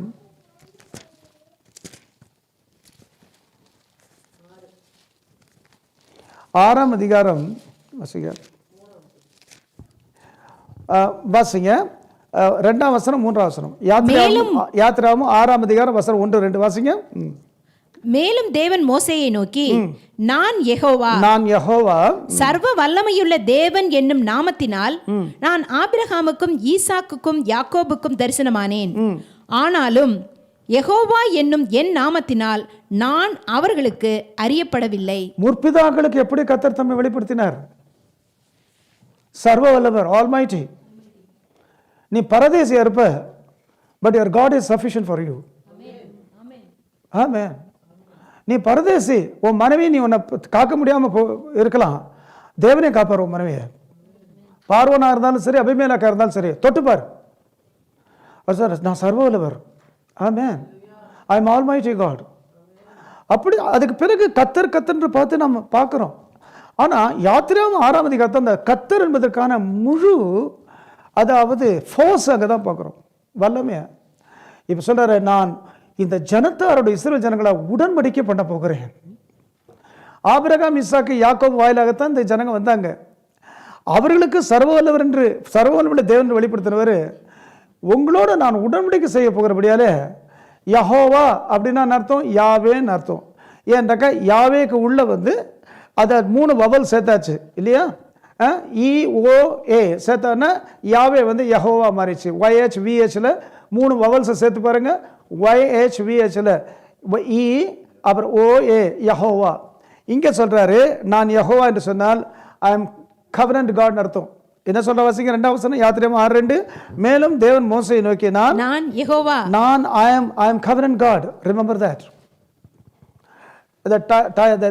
அதாவது பைபிள் காலேஜில் எங்களுக்கு சொல்லிக் கொடுத்தது தான் நான் மற்றவங்களுக்கு சொல்லித்தரேன். பிப்ளிக்கல் கவர்னன்ஸ் என்ற ஒரு பாடம் இருக்குது. அந்த பிப்ளிக்கல் கவர்னன்ஸ் என்ற பாடத்தில் அதாவது எங்களுக்கு சொல்லிக் கொடுத்தது தான் நான் மற்றவங்களுக்கு சொல்லித்தரேன். அவர் சொல்கிறார், அதாவது covenant must be honored. When God is involved in a covenant, that covenant must be taken very seriously. When God is involved in a covenant, that must be honored, failing which punishment will be inevitable. இப்போ பாருங்க, நம்ம கணவன் மனைவியாக நம்ம இருக்கும் பார்த்தீங்களா? We have a covenant relationship between us, and that covenant relationship is known as marriage covenant, and God is involved in that. புருஷனுக்கு மனைவிக்கு உள்ள உபதேசம் தேவன் இருக்கிறார். அதனால புருஷன் இஷ்டப்படி மனைவியை வேதனைப்படுத்துவதும், மனைவி இஷ்டப்படி புருஷனை கீழ்ப்படியாமல் சொந்தக்காரங்களாம் கூட்டி சேர்த்து புருஷனை கீழே தள்ளுவதும் எதுவாக இருந்தாலும் கத்தர் பக்கமாக யார் நிற்கிறாங்களோ அவங்க ஜெயிப்பாங்க. ஆமென். கணவன் கத்தர் பக்கம் நின்னா கணவன் ஜெயிப்பான், மனைவி கத்தர் பக்கம் நின்னா மனைவி ஜெயிப்பா. அதில் ஒரு மனைவி நின்னா பாருங்க, மல்கியா வாசிங்க 2ஆம் அதிகாரம், மல்கியா 2ஆம் அதிகாரம், Malachi chapter 2, மல்கியா 2ஆம் அதிகாரம் வாசிங்க 14ஆம் வசனம் வாசிங்க. ஏன் என்று கேட்கிறீர்கள்? மல்கியா 2:14. ஏன் என்று கேட்கிறீர்கள்? கர்த்தர் உனக்கும் உன் இளவயதின் மனைவிக்கும் சாட்சியாய் இருக்கிறார். கர்த்தர் உனக்கும் உன் இளவயது மனைவிக்கும் சாட்சியாய் இருக்கிறார். உன் தோழியும் உன் உடன்படிக்கையின் மனைவியுமாகிய அவளுக்கு நீ துரோகம் பண்ணினாயே. அவர் சொல்றாரு, I am covenant God. I am involved in your marriage. You cannot get away with all the abuses that you have inflicted into your wife's life. அவர் சொல்றாரு, I will rise to the occasion. நான் மௌனமாக இருப்பேன்னு நினைக்காது. அப்போ இந்த இடத்துல நம்ம பார்க்கும்போது அவர் சொல்லுகிறாரு, உனக்கும் உன் மனைவிக்கும் யார் சாட்சி? கர்த்தரே சாட்சி. ஆமென். ஏன் கர்த்தர் சாட்சி ஆனார் தெரியுமா மனைவிக்கு? பாருங்க, எத்தனை மனைவி மாறுங்க பாருங்க. ஒரு பாஸ்டருடைய கிளாஸ்மேட் ஒருத்தர் புருஷன் இன்னொரு ஸ்திரீயோட சேர்ந்துக்கிட்டான். எந்த மனைவி தாங்க முடியும்? கிறிஸ்டின் தவிச்சு விலாசினின்னு சத்தம் போட்டாங்க. அப்போ நம்ம கிளாஸ்மேட் வந்திருக்கான், ஒரே அழுகு. என்னென்னா, என் புருஷன் இந்த மாதிரி இன்னொரு ஸ்திரீயோட சவாசம் ஒன்று அழுகுது. அப்போ பாஸ்டம்மா தான் எப்படி கத்தர் நடத்தினார், கணவர் கோவக்காரனாக இருக்கும்போது இப்படி நடத்தினார் எல்லாம் சொல்லி அன்பாக சொல்லும்போது அவங்க என்ன சொன்னாங்கன்னா, அவனை அடிக்கணும். யார்? புருஷனை. அதாவது ஜெபிக்கணும்னு சொன்ன அவனை அடிக்கணும். பாருங்க, இந்த இல்லாவிட்டு சொந்தக்காரங்களாம் கூப்பிட்டு, இல்லை அமெரிக்காவாக இருந்தால் சொந்தக்காரன் யாரும் வேண்டாம். இங்கெல்லாம் வந்து இண்டிவிஜுவாலிட்டி இல்லையா, இங்கே யாருமே வேண்டாம். இவங்களே போவாங்க, இவங்களே டிவோர்ஸுக்கு ஏற்பாடு பண்ணுவாங்க. வசதி அதாவது கொஞ்சம் முடிஞ்சாக்கா ஜெயிலில் தள்ளிடுவாங்க. எனக்கு தெரிஞ்ச 2 இந்தியன் விமன் இதே நாட்டில், 2 இந்திய பெண்கள் தன் கணவன்மார்களை ஜெயிலில் அடைச்சாங்க. இதே நாட்டில் 2 பேரும் இன்னசென்ட். 2 பேரும். ஒருத்தர் எனக்கு ரொம்ப தெரிஞ்சவர், இன்னொருத்தர் வந்து எங்கள் அப்போஸ்தலர் சபையில் இருந்தவருடைய மகன். தேவனுடைய ஜனமே, இந்த ஸ்திரீ என்ன செஞ்சா பாருங்க. மல்கியா 2ஆம் அதிகாரத்தில் வாசிங்க, 13ஆம் வசனம் வாசிங்க. நீங்கள் 2ஆம் தரமும் இதை செய்து கர்த்தருடைய பீடத்தை கண்ணீரினாலும் அழுகையினாலும் பெருமூச்சினாலும் நிரப்புகிறீர்கள். ஆகையால் அவர் இனி காணிக்கையை மதியார், அதை உங்கள் கைகளில் பிரியமாயும் ஏற்றுக்கொள்ளவும் மாட்டார். இந்த மனைவிக்காக தேவாதி தேவன் எழுந்த ஒரே ஒரு காரணம் என்னன்னா, அவ என்ன பண்ணார் பாருங்க. 13, நீங்கள் 2ஆம் தரமும் இதை செய்து கர்த்தருடைய பீடத்தை கண்ணீரினாலும் அழுகையினாலும். நம்முடைய பீடம் எது சொல்லுங்க? பலிபீடம். நம்முடைய பலிபீடம் எது சொல்லுங்க? சிலுவை. இவ போய் என்ன செய்கிறா, போய் முதலாவது பிரச்சனை வந்த உடனே தெரிஞ்சு அழ ஆரம்பிச்சிட்டா. கண்ணில் தண்ணியா வருது. ஜெபிச்சு பார்த்தா, ஜெபிச்ச போது பதிலே வரல. அப்ப கண்ணீரின் ஜெபம் என்ன ஆயிடுச்சு? அழுக விம்மி அழ ஆரம்பிச்சிட்டா. இதே இயல்பு தானே. என் கணவர் இப்போ இப்படி தவறாக போகிறாரு, இப்படி கணவர் இப்படிலாம் போகிறாரு சுட்டு முதலாவது கண்ணீர் வரும். கண்ணீரும் ஜெபிப்பாங்க, அழுகையோடு ஜெபிப்பாங்க. எவ்வளோ ஜெபித்தும் பதில் இல்லை.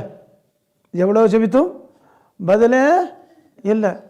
எவ்வளோ ஜெபித்தும் பதில் இல்லாத நிமித்தமாக விம்மி அழ ஆரம்பிச்சுறாங்க ஜெபத்தில். முதலாவது கண்ணீரோடு ஜெபிப்பாங்க, அதுக்கு பதில் வரல. அப்புறம் விம்மி ஜெபிப்பாங்க அது அழுகையோடு, அதுக்கும் பதில் வரல.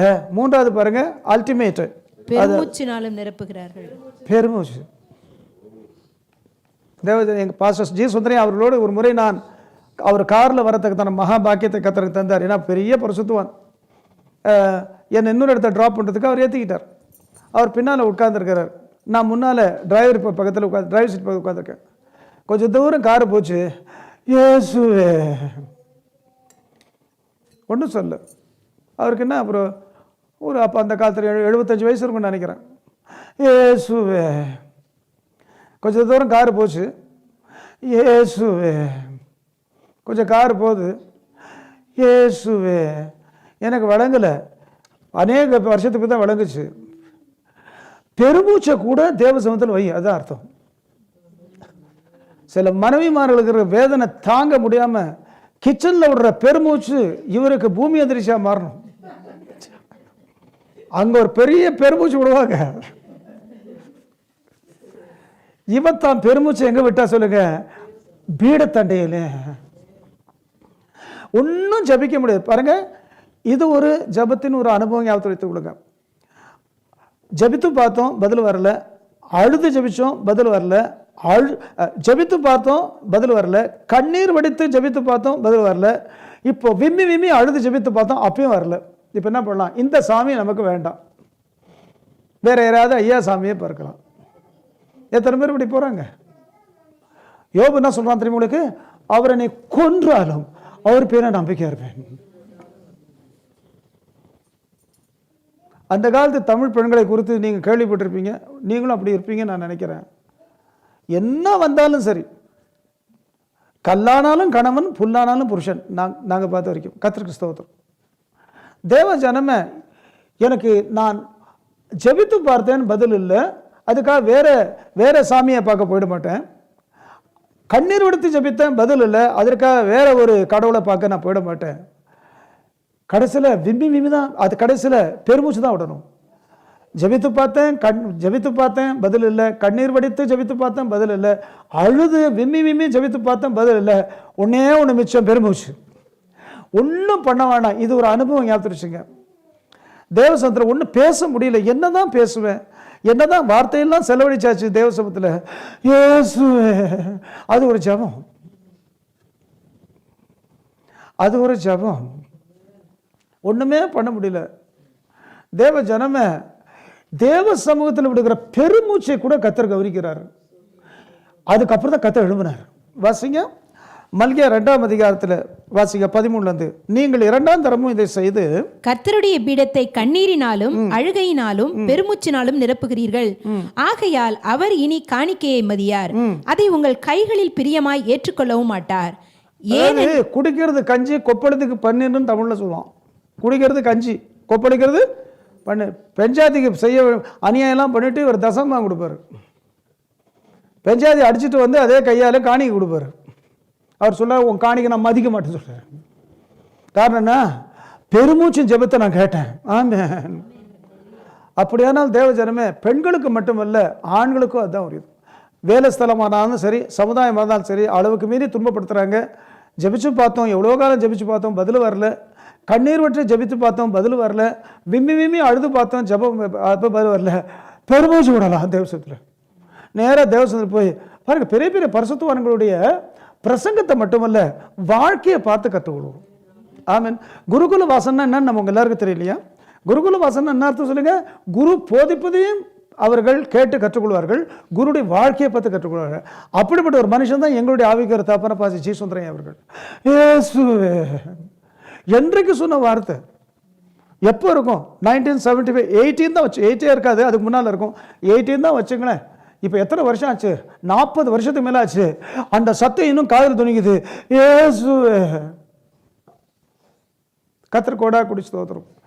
தேவ ஜனமே, இன்னொரு காரியம் எங்கள் ஐயா சொன்னார். ஊழியக்கார மீட்டிங்கில் இந்த வார்த்தையை சொன்னார். ஊழியக்காரருடைய கூடுகையில் சொன்னார். உலக பூமியிலேயே ஒரு ஊழியக்காரனுடைய ஆவியோடு இசைந்திருக்கிற ஒரு ஜீவன் இருக்குமானால், எங்கள் ஐயா அப்படி தான் பேசுவார், முழு உலகத்திலேயும் ஒரு ஊழியக்காரனுடைய ஆவியோடு இசைந்திருக்கிற ஒரு ஜீவன் இருக்குமானால் அது மனைவியாக தான் இருக்க முடியும், வேறு யாரும் இருக்க முடியாது.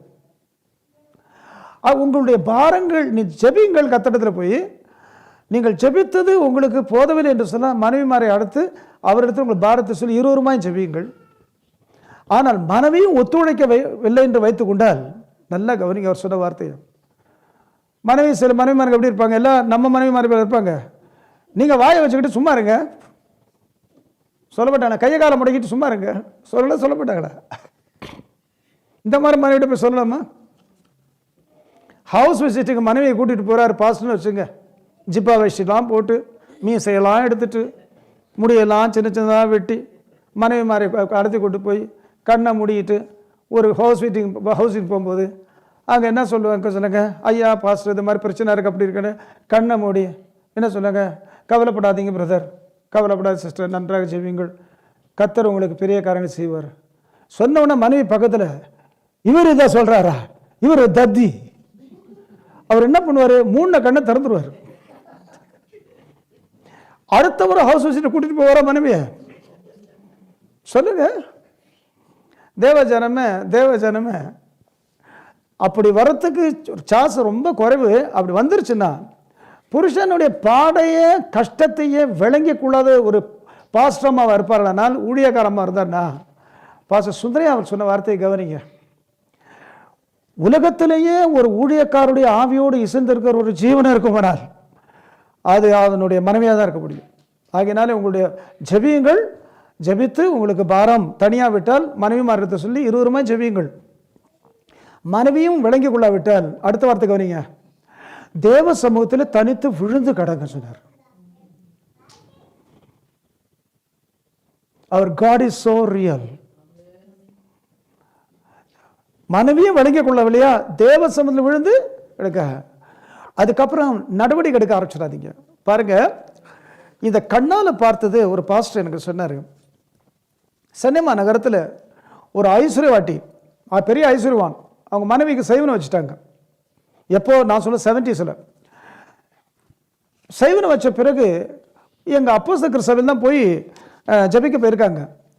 அந்த லேடி வாந்தி எடுத்தா, சத்தி எடுத்தான்னு சொல்லுவாங்க இல்லையா, சத்தி எடுத்தா வாந்தி எடுத்தா அது தாயத்தை விழுகுது. அந்த தாயத்தை இவங்க என்ன பண்ணாங்க, நம்ம ஆட்கள் யாரு, அப்போஸ்தலர் சபையில் போகிற ஊழியக்காரங்க ஜெபவனையோட போட்டாங்க. ஜெபவனையில் அது குதிக்குதான், மேலும் கீழும் குதிக்குதான். ஜெபிச்சாங்க ஜெபிச்சாங்க ஜெபிச்சாங்க ஜெபிச்சாங்க ஜெபிச்சாங்க, ஒன்றும் முடியல. இந்த ஐஸ்வர்யனை பார்த்துக்கிட்டு கடைசி வார்த்தை சொன்னாராம், நீங்கள் போகலாம், நான் பார்த்துக்கிறேன். நீ என்ன பார்ப்பு, நீ இன்னொரு மந்திரவாதியை பார்த்து செய்வனை வைக்க போறியா அந்த ஆளுக்கு? இல்லை நீ ஆளை வச்சு அடிக்க போறியா? நீ என்ன பண்ண போற? ஒன்றும் பண்ண முடியலையா? தேவ சமூகத்தில் விழுந்து கட. ஆமென் ஆமென். ஒரு ஊழியக்காரனுடைய ஆவியோடு இசைந்து இருக்கிற ஒரு ஜீவன் இருக்குமானால் அது மனைவியாக தான் இருக்க முடியும். நீங்கள் ஜெபித்து உங்கள் பாரம் தனியாக விட்டால் உங்கள் மனைவிமார் எடுத்த இந்த பாரத்தை சொல்லி இருவருமாய் ஜெபியுங்கள். மனைவியும் வழங்கி கொள்ளாவிட்டால் தேவ சமூகத்தில் தனித்து தனித்து விழுந்து கடங்கள். ஆமென். பெருமூச்சை தவிர இந்த பெண்ணுக்கு வேற ஒண்ணுமே இல்லைங்க. சொல்ல நான் ஜெபிச்சு பார்த்தேன், கண்ணீரோட ஜெபிச்சேன், விம்மி விம்மி அழுது ஜெபித்தேன், பதிலே வரல. அதுக்கு என்ன பண்ணலாம்? ஊரை கூட்டலாம், இல்லாட்டால் விவாகரத்துக்கு நோட்டீஸ் கொடுக்கலாம், இல்லாட்ட என்ன பண்ணலாம்? அந்த மனுஷனை ஒடுக்கிறதுக்கு வேற ஏதாவது பண்ணலாம். நீ தேவ சமூகத்தில் பெருமூச்சு விடு, கர்த்தர் எழுப்புவார். வாசிங்க மல்கியா 2ஆம் அதிகாரம் 14ஆம் வசனம் வாசிங்க. ஏன் என்று கேட்கிறீர்கள்? கர்த்தர் உனக்கும் உன் இளவயதின் மனைவிக்கும் சாட்சியா இருக்கிறார். உன் தோழியும் உன் உடன்படிக்கையின் மனைவியுமாகிய அவளுக்கு நீ துரோகம் பண்ணினாயே. எழுப்பிட்டார் அவர். யார் சாட்சி உனக்கு? கர்த்தர். ஏன் என்று கேட்கிறீர்கள்? கர்த்தர் உனக்கும் உன் இளவயதிற்கும் சாட்சியா இருக்கிறார். கர்த்தர் என்று சொன்னால் கவர்னன்ட் காட். நீ அவளை தெருவில் போறவளை கட்டி கொண்டு வந்து கட்டி கல்யாணம் பண்ணிக்கல, தேவ சமூகத்தை வச்சு கல்யாணம் கட்டினீங்க. ஞாபகத்தில் வச்சுக்க. நீ இங்கே எத்தனை பேர் தெருவில் போயிட்டு உடனே கட்டிக்குவாங்க இல்லையா? பஸ் ஸ்டாண்டில் பார்த்தா உடனே அதோட ஆரம்பிக்கும், இல்லாவிட்ட ஹோட்டலுக்கு போனால் ஆரம்பிக்கும், எங்கேயாவது ஒன்று ஆரம்பிக்கும். தேவ ஜனமே தேவனுடைய பரிபூர்ண சித்தத்தினுடைய விவாகம் பண்ணும்போது உடன்படிக்கை தேவன் சம்பந்தப்பட்டு குடும்பம் நல்லா நடந்துக்கிட்டு போகுது, ஏதோ பிரச்சனை வந்துருச்சு. அப்போ கர்த்தர் சொல்லுகிறாரு, உன் விவாகத்தில் உன் தேவனாய கர்த்தர் நான் சம்பந்தப்பட்டிருக்கிறபடியால தொடர்ந்து ஜெபம் பண்ணு, நிச்சயமாக முடிவு உண்டு. உன் நம்பிக்கை வீண் போகாது. உலகத்தில் உனக்கு ஆதரவாக அப்பா இல்லை அம்மா இல்லை நினைக்காத, மாமனார் மாமியார் இல்லை நினைக்காத, ஒருத்தர் இல்லைன்னு நினைக்காத, வானத்தை பூமி உண்டாக்குன தெய்வம் உனக்கு இருக்கார். எழுப்புவார். என்ன சொல்றாரு? 14ஆம் வசனம். ஏன் என்று கேட்கிறீர்கள்? கர்த்தர் உனக்கும் உன் இளவயதின் மனைவிக்கும் சாட்சியா இருக்கிறார். உன் தோழியும் உன் உடன்படிக்கையின் மனைவியுமாகிய அவளுக்கு நீ துரோகம் பண்ணினாயே. எழுப்புவார். கர்த்தர் கோடா கொடி ஸ்தோத்திரம். இந்த இடத்துல நம்ம பார்க்கும்போது யாக்கோபு என்னும் புழுவே அப்படி சொன்னா என்ன அர்த்தம் சொல்லுங்க? யாக்கோபு என்னும் புழுன்னு சொன்னாக்கா neither you can defend yourself nor you can attack others. நீ உன்னை டிஃபெண்ட் பண்ண முடியாது. உங்களுடைய வாழ்க்கையிலும் சரி என்னுடைய வாழ்க்கையிலும் சரி எத்தனை முறை இந்த மாதிரி சந்தர்ப்பம் வந்து சொல்லுங்க, ஒரு ஆதரவும் கிடையாது, திடீர்னு ஒத்தாசை வரும். பார்த்துருக்கீங்களா இல்லையா? அதே தேவன் தான் இன்றைக்கு நம்மோடு இருக்கார். தேவ ஜனமே, ஏசாயா 41ஆம் அதிகாரம் வசனம் 16. யாக்கோபு என்னும் பூச்சியே இல்லாவிட்ட புழுவே, இஸ்ரவேலின் சிறு கூட்டமே பயப்படாது, நான் உனக்கு துணை நிற்கிறேன் என்று யாவே சொல்லுகிறார், யெகோவா சொல்லுகிறாரு, உடன்படிக்கையும் தேவன் சொல்லுகிறாரு. நான் உனக்கு சப்போர்ட்டா இருக்க காரணம் நீ என்னுடைய உடன்படிக்கையில் உண்மையா இருக்க, அதுதான் காரணம். ஆமென். நீ என் உடன்படிக்கையில உண்மையாய் இருக்கிறாய். கர்த்தருக்கு ஸ்தோத்திரம். அப்ப சொல்றாரு, நீ இன்றைக்கு புழுதான், தமிழ்ல பூச்சின்னு போட்டுருச்சு, ஆனா ஆக்சுவலா thou worm Jacob.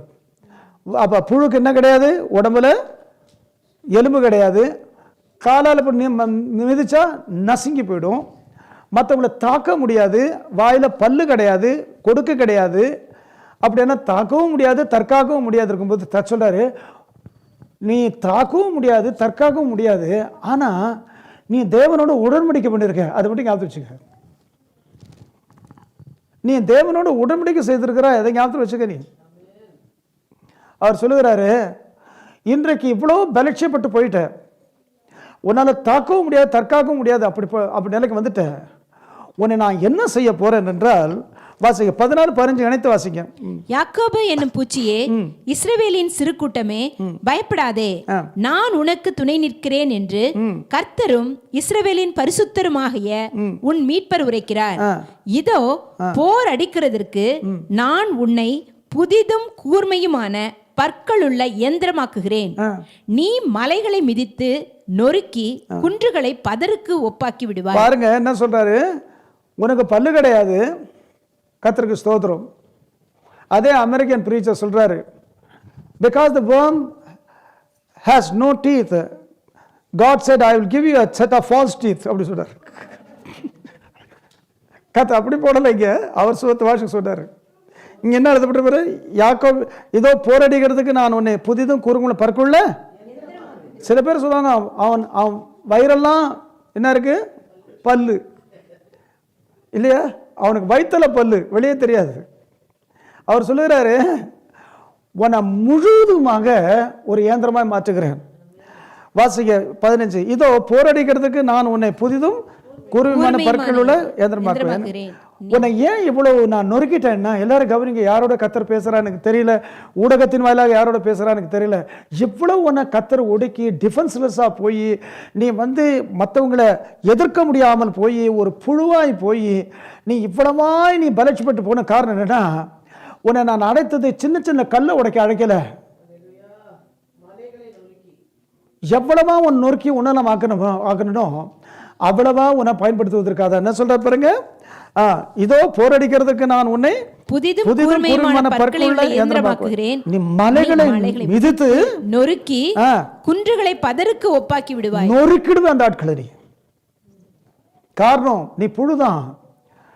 உடன்படிக்கை தேவன் உன்னோட கூட இருக்கும்போது உன்னை கத்தர் பயன்படுத்தும் போது உனக்கு நல்லா தெரியும் இது நீ அல்ல, உடன்படிக்கை தேவன் உன் மூலமா கிரியை செய்கிறார். எதற்காக கத்தர் தெரிந்து கொண்டாரு? பெரிய பெரிய தலைகளை கத்தர் சந்திக்க போறார். ஆமென், ஹல்லேலூயா. பெரிய பெரிய தலைகளை சந்திக்க போறார். அதுதான் உன்னை ஒண்ணும் இல்லாம உன்னை நொறுக்கி புழுவா மாத்திட்டார். 3.5 வருஷ காலம் அவருடைய ஊழியத்தில் யாரும் நிற்கவே முடியல.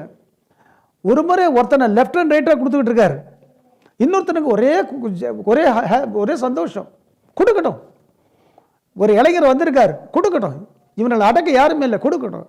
அப்போ காமன் கிரவுண்ட்ஸில் இயேசு கண்டிக்கும் போது இவனும் தாக்கப்பட்டான். இவன் பயந்துட்டான். நியாயசாஸ்திரி கிட்ட வந்த போதகரை இப்படி சொன்னால் நீர் என்னையும் எங்களை நீர் குற்றப்படுத்தா இருக்கும்னா அவர் சொன்னார், நியாயசாஸ்திரியில் உங்களுக்கு ஐயோன்னாரு. இப்படியா பேசுவார்? அறிவ என்ன ஆட்டி லெஃப்ட் அண்ட் ரைட் படிச்சு பாருங்களேன். எனக்கு ரொம்ப சந்தோஷம் அந்த பதிலாம் படிக்கிறதுக்கு. கேட்டால் அதை வச்சுட்டு மற்றவங்கள்ட்ட அடி வாங்கினேன் நான். ரொம்ப சந்தோஷம். வாலிபத்திலாம் அந்த வசனம்லாம் ரொம்ப சந்தோஷமா இருக்கும் நமக்கு. தேவ ஜனமே, இவ்வளோ பேசின சிலுவ மரத்தில் டிஃபென்ஸ்லெஸ்ஸாக புழுவா கிடக்கிறாரு. நானும் ஒரு புழு. என்ன சங்கீதம் 2ல் பார்க்கிறோம், நானும் ஒரு புழு, மனுஷரால் நிந்திக்கப்பட்டும் ஜனங்களால் அவமதிக்கப்பட்டு இருக்கிறேன். அதாவது தேவன் மனுஷனான போது அவர் நிலைமையை கொஞ்சம் பாருங்க. நானும் ஒரு புழு, மனுஷன் அல்ல. கர்த்தருக்கு ஸ்தோத்திரம். வாசிங்க சங்கீதம் 22:6 வாசிங்க. நானும் ஒரு புழு, மனுஷன் அல்ல, மனுஷனால் நிந்திக்கப்பட்டும் ஜனங்களால் அவமதிக்கப்பட்டும் இருக்கிறேன். இப்படி தொங்கிட்டு இருக்காரு புழு, சிலுவையில் தொங்குறார். அதுதான் எழுதப்பட்டுள்ளது. வாசிங்க சங்கீதம் 110 வசனம் வாசிங்க 5, 6, 7 வாசிங்க. உம்முடைய வலது பாரிசத்தில் இருக்கிற ஆண்டவர் தமது கோபத்தின் நாளிலே ராஜாக்களை வெட்டுவார். அவர் ஜாதிகளுக்குள் நியாயம் தீர்ப்பார். எல்லா இடங்களையும் பிரேதங்களால் நிரப்புவார். விஸ்தாரமான தேசங்களின் மேல் தலைவர்களாய் இருக்கிறவர்களை நொறுக்கி போடுவார். பாருங்க, இது 1000 வருஷ அரசாட்சியில் நடக்க போற காரியம், அதுக்கு முன்பாக நடக்க போற காரியம். ஆனா அது தடயங்களை நாம் இயேசுவினுடைய பூமிக்குரிய ஊழியத்தை நாம் பார்க்கிறோம். இவங்களெல்லாம் அடிச்சு கடைசியில் ஒன்றுமில்லாமல் இயேசு ஆகி அப்படியே சிலுவையில் தொங்கும் போது வழியிலே அவர் நதியிலே குடிப்பார். ஏன் குனிஞ்சார் தெரியுமா உங்களுக்கு? எதிரி குனிறானா என்ன அர்த்தம்? சரண்டர்னு அர்த்தம் இல்லையா? இயேசு குனிறார் அப்படின்னு அர்த்தம், நான் சரண்டர். பரிசேரே உங்களை பேசினேனே, நான் சரண்டர். நியாய சாஸ்திரிகளே, வேத பாருகிறே, பரிசேரே, சதுசேரே, உங்களை பற்றி இப்படிலாம் பேசினேனே, நான் சரண்டர். ஏரோதே உன்னை நரின்னு நான் சொன்னேனே, நான் சரண்டர். அப்படிதானே தெரியுது. வழியில் அவர் ஏன் குனிஞ்சார் தெரியுமா உங்களுக்கு? இன்னும் கூடுதலாக அபிஷேகம் அவருக்குள்ள வருது தான் காரணம். வழியில் நதியில தண்ணீர் எதற்கு அடையாளம்? பரிசுத்தான் தேவனுக்கு அடையாளம். குனிஞ்சாரு பாருங்க, இன்னும் பவர் உள்ள ஜாஸ்தி ஆயிடுச்சு. ஆமென். ஏன் உன்னை புழுவாக்குனாரு? இனிமேதான் அனாயிண்டிங் உனக்கு அதிகம். நல்லா கவனிங்க. எலிசாவை பார்த்தபோது முதல் முறை பார்த்தபோது அவன் மேல ஒரு சால்வையை போட்டான். அந்த சால்வைப்பட்ட ஒரு அனாயிண்டிங் அவன் மேலே. யார் மேலே? எலிசா மேலே. அதுக்கப்புறம் ஊழியத்தில் வந்தான். கடைசியாக எலியா மேலே போகும்போது போகிறதுக்கு முன்னால் உனக்கு என்ன வேணும்னு கேட்டால், அதை உண்மையில் உள்ள ஆவின் வர எனக்கு ரெட்டிப்பாக கிடைக்கணும்னா, கடைசி அரிதான அதை கேட்டேன், ஆகிலும் நான் எடுத்துக்கொள்ளப்படுகையில் என்னை கண்டால் உனக்கு கிடைக்கும், இல்லாட்ட கிடைக்காதுன்னு சொல்லிட்டு, நல்ல கவனிங்க, எலியா மேலே போகிறான். இப்போ சால்வை அவன் போத்திட்டு போல மேலேருந்து தொப்புன்னு கீழே வந்துடுச்சு. கீழே விழுந்து அவன் எப்படி எடுக்கணும்? குனியணும். முதல் முறை கம்பீரமாக அபிஷேகம் பெற்றுட்டோம். ஆண்டவரே என்னை அக்கனியாய் மாற்றும், எனக்கு double portion of the spirit அப்படியே ரைட் வா பிறகா காத்துக்கிட்டு இருந்தார். போட்டு நொறுக்கி புழுவா மாற்றி ஒன்றுமில்லாத இல்பொருள் ஆக்கி, இதுதான் நீ கேட்டதற்கு பதில். ஃபர்ஸ்ட் ஒன்றுமில்லாமல் ஆக்கி சால்வை தொப்புன்னு அது அது அது தரையில் விழுந்துச்சு. இப்போ என்ன பண்ணுவேன்? முதல்ல நான் நிற்கும் போது ஏற விடும்போது என் மேலே சால்வை போட்டார். இப்போ குனி, அவன் குனியும் போது அப்போ தான் சால்வை எடுக்கிறான். அதுக்கு பிறகு பாருங்க, எலியா எத்தனை அற்புதம் செஞ்சாரோ எலிசா அதை விட டபுள் மடங்கு செஞ்சான். ஆமென், ஹல்லேலூயா. கர்த்தர் கோடா கொடி ஸ்தோத்திரம். தேவ ஜனமே, ஏன் நம்மை கர்த்தர் நொறுக்கினார்? ஏன் நம்மை கர்த்தர் ஒடுக்கினார்? சத்துருக்கு முன்பாக தலை கவிழ்ந்து போகும்படி செய்துட்டீரே அப்பா. சத்துருக்களெல்லாம் என்னை நிந்திக்கும்படி என்னை வச்சுட்டீரே அப்பா. அவர் சொல்லாரு, உன் மனசாட்சியை தொட்டு சொல்லு, இவ்வளவு எனக்கு நேரிட்டும் நீ கர்த்தருக்கு உண்மையா இருக்கிறியா? மனசாட்சி சொல்லணும், கர்த்தாவே எனக்கு முழுமையாக தெரியாவிட்டாலும் ஓரளவுக்கு நான் சொல்கிறேன், என்னால் ஏன்ற மட்டும் கர்த்தாவே இந்த துன்ப போராட்ட மத்தியில் உண்மை மறுதறியாமல் நான் வாடுகிறேன். கர்த்தருக்கு ஸ்தோத்திரம். அப்படியானா நான் ஏன் உன்னை நொறுக்கினேன்? இது முதற்கொண்டு உன் மீது கர்த்தர் கொடுக்குற அபிஷேகம் பல மடங்கு பெருக போகுது. ஆமென், ஹல்லேலூயா. பல மடங்கு பெருக போகுது உனக்கு. அதுதான் அவர் வழியில நதியில குடிப்பார், ஆகையால் அவர் தம் தலையை எடுப்பார். அப்போ தலையை எடுக்கணும்னாக்கா குனிந்தார்னு அர்த்தம் இல்லையா? குனிந்து என்ன செய்கிறாரு? சரண்டர்னு சொல்ல, கீழே தண்ணி கிடக்குது, நதி தண்ணியை குடிக்கிறாரு. மோர் அனாயிண்டிங் எப்போ வந்துச்சு? கர்த்தர் நொறுக்கின பிறகு. கர்த்தருக்கு ஸ்தோத்திரம். அதுக்கு பிறகு அவர் உயிர் தெழுந்தார். உயிர் தெழுந்த பிறகு எங்க பார்த்தாலும் ஜீசஸ். ஸ்பானிஷை பாருங்க, ஜீசஸ்ன்றாங்க. பிளாக் பீப்புளை பார்த்தா ஜீசஸ், நைஜீரியனை பார்த்தா Jesus, Upper Volta Burkina Faso பார்த்தா ஜீசஸ், ஆஸ்திரேலியனை பார்த்தா ஜீசஸ், சைனீஸை பார்த்தா ஜீசஸ். எங்க பார்த்தாலும் ஜீசஸ் ஜீசஸ் ஜீசஸ் ஜீசஸ். இப்படி அவருடைய ஊழியம் பூமி முழுதும் பரவுவதற்கு, ஒரு குறுகின வட்டமாகி இஸ்ரவேல் ஜனங்கள் மத்தியில் மாத்திர அந்த ஊழியம் முழு உலகத்துக்கும் பரவுவதற்கு அவர் வழியிலே நதியிலே குடித்தார். சிலுவையில் அப்படியே தோற்று போனவர் போல அவர் காட்சியளிக்கிறார். சிலுவை தோல்வி அல்ல, சிலுவை தான் முடிவான வெற்றி. ஆமென், ஹல்லேலூயா. தேவஜன, திருவிருந்து நாம் எடுக்க போறோம். நம்ம ஒரு காரியம் பண்ணணும். டிட் ஃபார் டாட் நான் செய்ய மாட்டேன் ஆண்டவரே. உதாசனத்துக்கு உதாசனம் நான் செய்ய போகிறது கிடையாது. ஏனென்றால் நியாயாதிபதி வாசப்படியில் நிற்கிறாருன்னு யாக்கோபு 5ஆம் அதிகாரம் எடுத்துப்பட்டுள்ளது. எனக்கு நேரிட்ட எல்லா துன்பங்களிலையும் கர்த்தாவே நான் ஜெபித்து பார்த்தேன், பதில் இல்லை. கண்ணீர் விட்டு ஜெபிச்சேன், பதில் இல்லை. விம்மி விம்மி விம்மி அழுது ஜெபித்தேன், பதில் இல்லை. முடிவாக ஒன்னே ஒன்று பெருமூச்சு தான் இருக்கியா. அதை கூட நான் மனைவியிட்ட காண்பிக்க போகிறதில்லை. அதை என் புருஷன்கிட்ட நான் காண்பிக்க போதில்லை. என் பிள்ளைகிட்ட காண்பிக்க போதும் இல்லை. என் பெற்றார்கிட்ட காண்பிக்க போதில்லை. என் மாமனார் மாமியார்கிட்டயோ நாத்தனார்கிட்டயோ மைத்தனர் காண்பிக்க போதில்லை. எந்த இடத்துல நான் ஜெபித்தேனோ, எந்த இடத்துல கண்ணீர் வடித்து ஜெபித்தேனோ, எந்த இடத்துல நான் விம்மி விம்மி அழுது ஜெபித்தேனோ, அதே இடத்துல என் பெருமூச்சை நான் கர்த்தாவே ஆண்டவரே ஊற்றி ஜெபிக்க போறேன். ஆமென். இப்ப கர்த்தர் எழுப்புறார். ஆமென். இப்ப கர்த்தர் எழுப்புறார். தேவனுடைய ஜனமே, தேவனுடைய ஜனமே, தேவனுடைய ஜனம், திருவிருந்து எடுப்பதற்கு முன்பாக ஒரு தீர்மானம் எடுங்க. கர்த்தாவே, நான் பதிலுக்கு பதில் செய்ய போகிறது கிடையாதுப்பா. சத்ருவை ஸ்நேகிக்க போகிறேன், துன்பப்படுத்துவதற்காக ஜெபிக்க போகிறேன், சபிக்கிறவர்களை ஆசீர்வதிக்க போகிறேன். கர்த்தாவே, நான் என்னை பகைக்கிறவர்களுக்கு நான் நன்மை செய்ய போகிறேன். ஒரு கன்னத்தில் அரகரவனுக்கு நான் அடுத்த கரத்தை நான் திருப்பி காட்ட போகிறேன். என் சத்ரு பசியாக இருந்தால் அவனுக்கு ஆகாரம் கொடுக்க போகிறேன். அவன் தாகமாக இருந்தால் அவனுக்கு கொடுக்க நான், அவன் தாகமாக இருந்தால் அவன் குடிக்க நான், அவனுக்கு நான் பானத்தை கொடுக்க போகிறேன்யா. கத்தா, நான் எவ்வளோ நொறுக்கப்பட்டுட்டேன், இப்போ தான் ஒரு காரியம் தெரியுது, இது தோல்வி அல்லப்பா, இது கர்த்தா ஒரு பெரிய ஒரு ஆசீர்வாதத்தினுடைய இது துவக்கம். கர்த்தர் கோடா கொடி ஸ்தோத்திரம். ஆவியினாலே சரீரத்தின் செய்கள் அழித்தால் பிழைப்பீர்கள். மாம்சத்தின்படி நம்மால பிழைக்க முடியும். டிட் ஃபார் டாட் கொடுத்தாக்கா உங்கள் சத்துரு ஓடி போவான், அவங்கள விட்டு சத்துரு நம்மகிட்ட ஓடி போயிடுவான். ரெண்டு லெஃப்ட் ஹேண்ட் ரைட்டை கொடுத்து பாருங்க. நானும் பொறுமையாக இருந்துட்டு பார்க்குறேன், கிறிஸ்டினாக இருந்துக்கிட்டு இன்னும் வர வர அதிகம் டூ மச்சாக போயிட்டு லெஃப்ட் ஹேண்டை ஓடியே போயிடுவான். ஒரு பெருமை எல்லாரும் பார்த்து சந்தோஷம் போனால் ஜபிக்க முடியல. காரணம்னா ஆத்துமாவில் சாவு வந்துருச்சு. பைபிளை வாசிச்சா விடுதலை இல்லை, பிரசங்கம் பண்ணா விடுதலை இல்லை, முன்பு போல ஊழியம் செய்ய முடியல. முன்பு செவி காரணம் சொல்லாரு, மாம்சத்தின்படி பிழைத்தால் சாவாய்.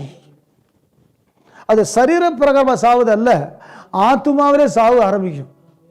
அதுக்கப்புறம் விடுதலையாக ஜெபிக்க முடியாது, விடுதலையாக வேதம் வாசிக்க முடியாது, விடுதலையாக பிரசங்கம் பண்ண முடியாது, விடுதலையாக போதிக்க முடியாது.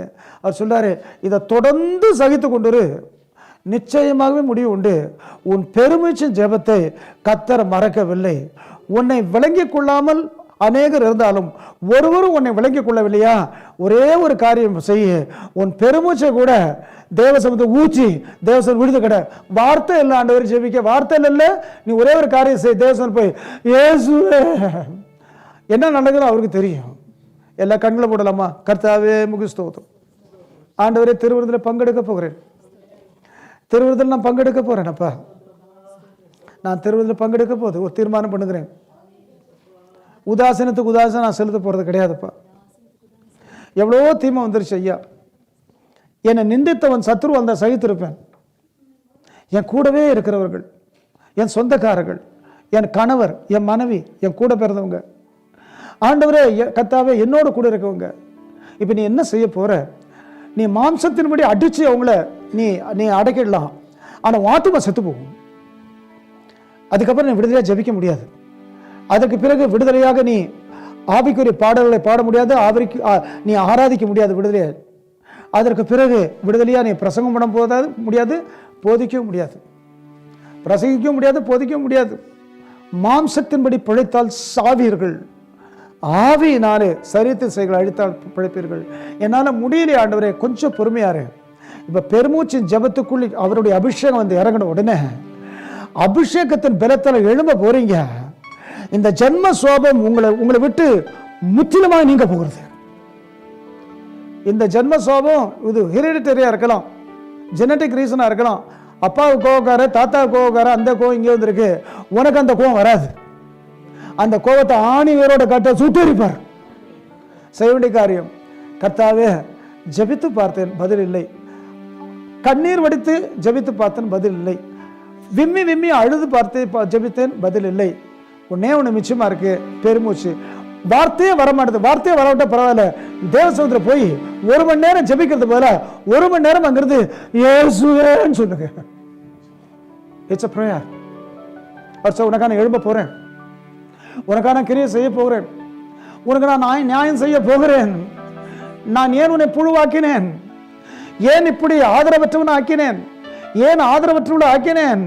மலைகளை நொறுக்குவாய். நீ சின்ன சின்ன கல்லை உடைக்கிறதுக்காக கர்த்தர் தெரிந்து கொள்ளல, மலைகளை நொறுக்குவார். பெரும் தலைவர்களை நீ சந்திக்க போகிறாய். பெரும் தலைவர்கள் ரட்சிக்கப்பட போகிறார்கள்.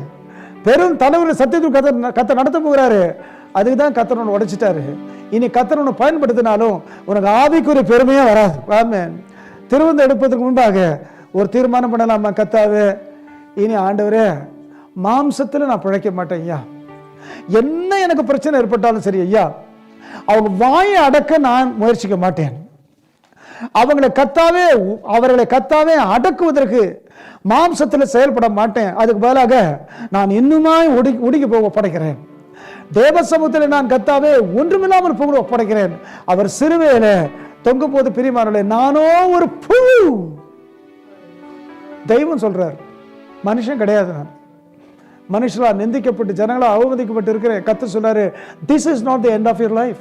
This is just a beginning of a glorious unprecedented life in life. It's a glorious unprecedented life that you are going to inherit. அவர் வழியிலே நதியிலே குடிப்பார், ஆகையால் அவர் தம் தலையை எடுப்பார். ஆண்டவரே, இந்த நல்ல நேரத்துக்காக துதிக்கிறோம், ஸ்தோத்திரிக்கிறோம் அப்பா. ஆண்டவரே, இந்த இடத்துல எங்கள் ஒவ்வொருவரையும் கூடி வர பண்ணி ஆண்டவரே இந்த ஒரு ஆராதனை எங்களுக்கு ஆசீர்வாதத்தினை கொடுத்ததுக்காக ஸ்தோத்திரம். துவக்கத்திலே நாங்கள் ஜெபித்தது போல ஆண்டவரே இந்த முழு ஆராதனையும் தேவரே நீர் பொறுப்பெடுத்து இந்த தேவ பிரசன்னம் இங்கே இருந்ததுக்காக ஸ்தோத்திரம். ஆராதனை வேலை கர்த்தாவே எங்களுக்கு ஆசீர்வாதத்தை கொடுத்ததுக்காக ஸ்தோத்திரம். உடைய சமூகத்திலே மகிழ்ந்து களி கூறும்படியாக கிருபை செய்தீரே, அதற்காக ஸ்தோத்திரம். உடைய வசனத்தின் மூலமா எங்களோடு பேசினீரே, அதற்காக ஸ்தோத்திரம். ஆண்டவரே, எங்களுக்காக பாக்கியமாக தந்த அந்த திருவிருந்திலே கலந்து கொள்ள எங்களுக்கு கிருபை செய்தீரே, அதற்காக ஸ்தோத்திரம். ஆண்டவரே, எங்களை உடைய பிள்ளைகளாக ஏற்று அப்பா பிதாவே என்று கூப்பிடுகிற புத்திர சுவிகாரத்தில் எங்களுக்கு தந்து ஆசீர்வாதத்தில் இருக்கிறீரே, அதற்காக ஸ்தோத்திரம் ஸ்தோத்திரம் ஸ்தோத்திரம். ஆண்டவரே கர்த்தாவே, அநேகரை தூரத்திலும் சமீபத்திலும் இருந்து இந்த இடத்துல நீ கூட்டி சேர்த்ததுக்காக துதிக்கிறோம், ஸ்தோத்திரிக்கிறோம் அப்பா.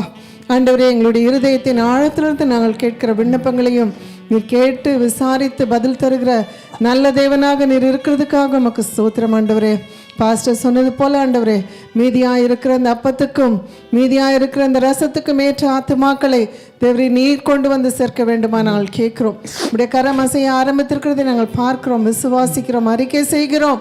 ஆண்டவரே, நீ தொடர்ந்து கிருபை செய்து நீர் வியாபித்திருக்கிற இந்த திருச்சபையில் இப்படிய வசனம் உண்மையாய் போதிக்கப்பட்டு கொண்டிருக்கிற இந்த இடத்துல தேவ ஜனங்கள் ஓடி வரும்படியாக, அந்த வெளிச்சத்தை கண்டு அவர்கள் ஓடி வரும்படியாக கர்த்தனை கிரியை செய்ய போறதுக்காக துதிக்கிறோம், சோதரிக்கிறோம் அப்பா.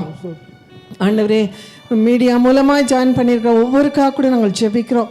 அவர்களுடைய தேவைகள், விண்ணப்பங்கள், ஏக்கங்கள், கண்ணீர், ஜெபங்கள் எங்களுக்கு எதுவும் தெரியாது ஆண்டவரே, ஆனால் உமக்கு எல்லாம் தெரியுமாப்பா.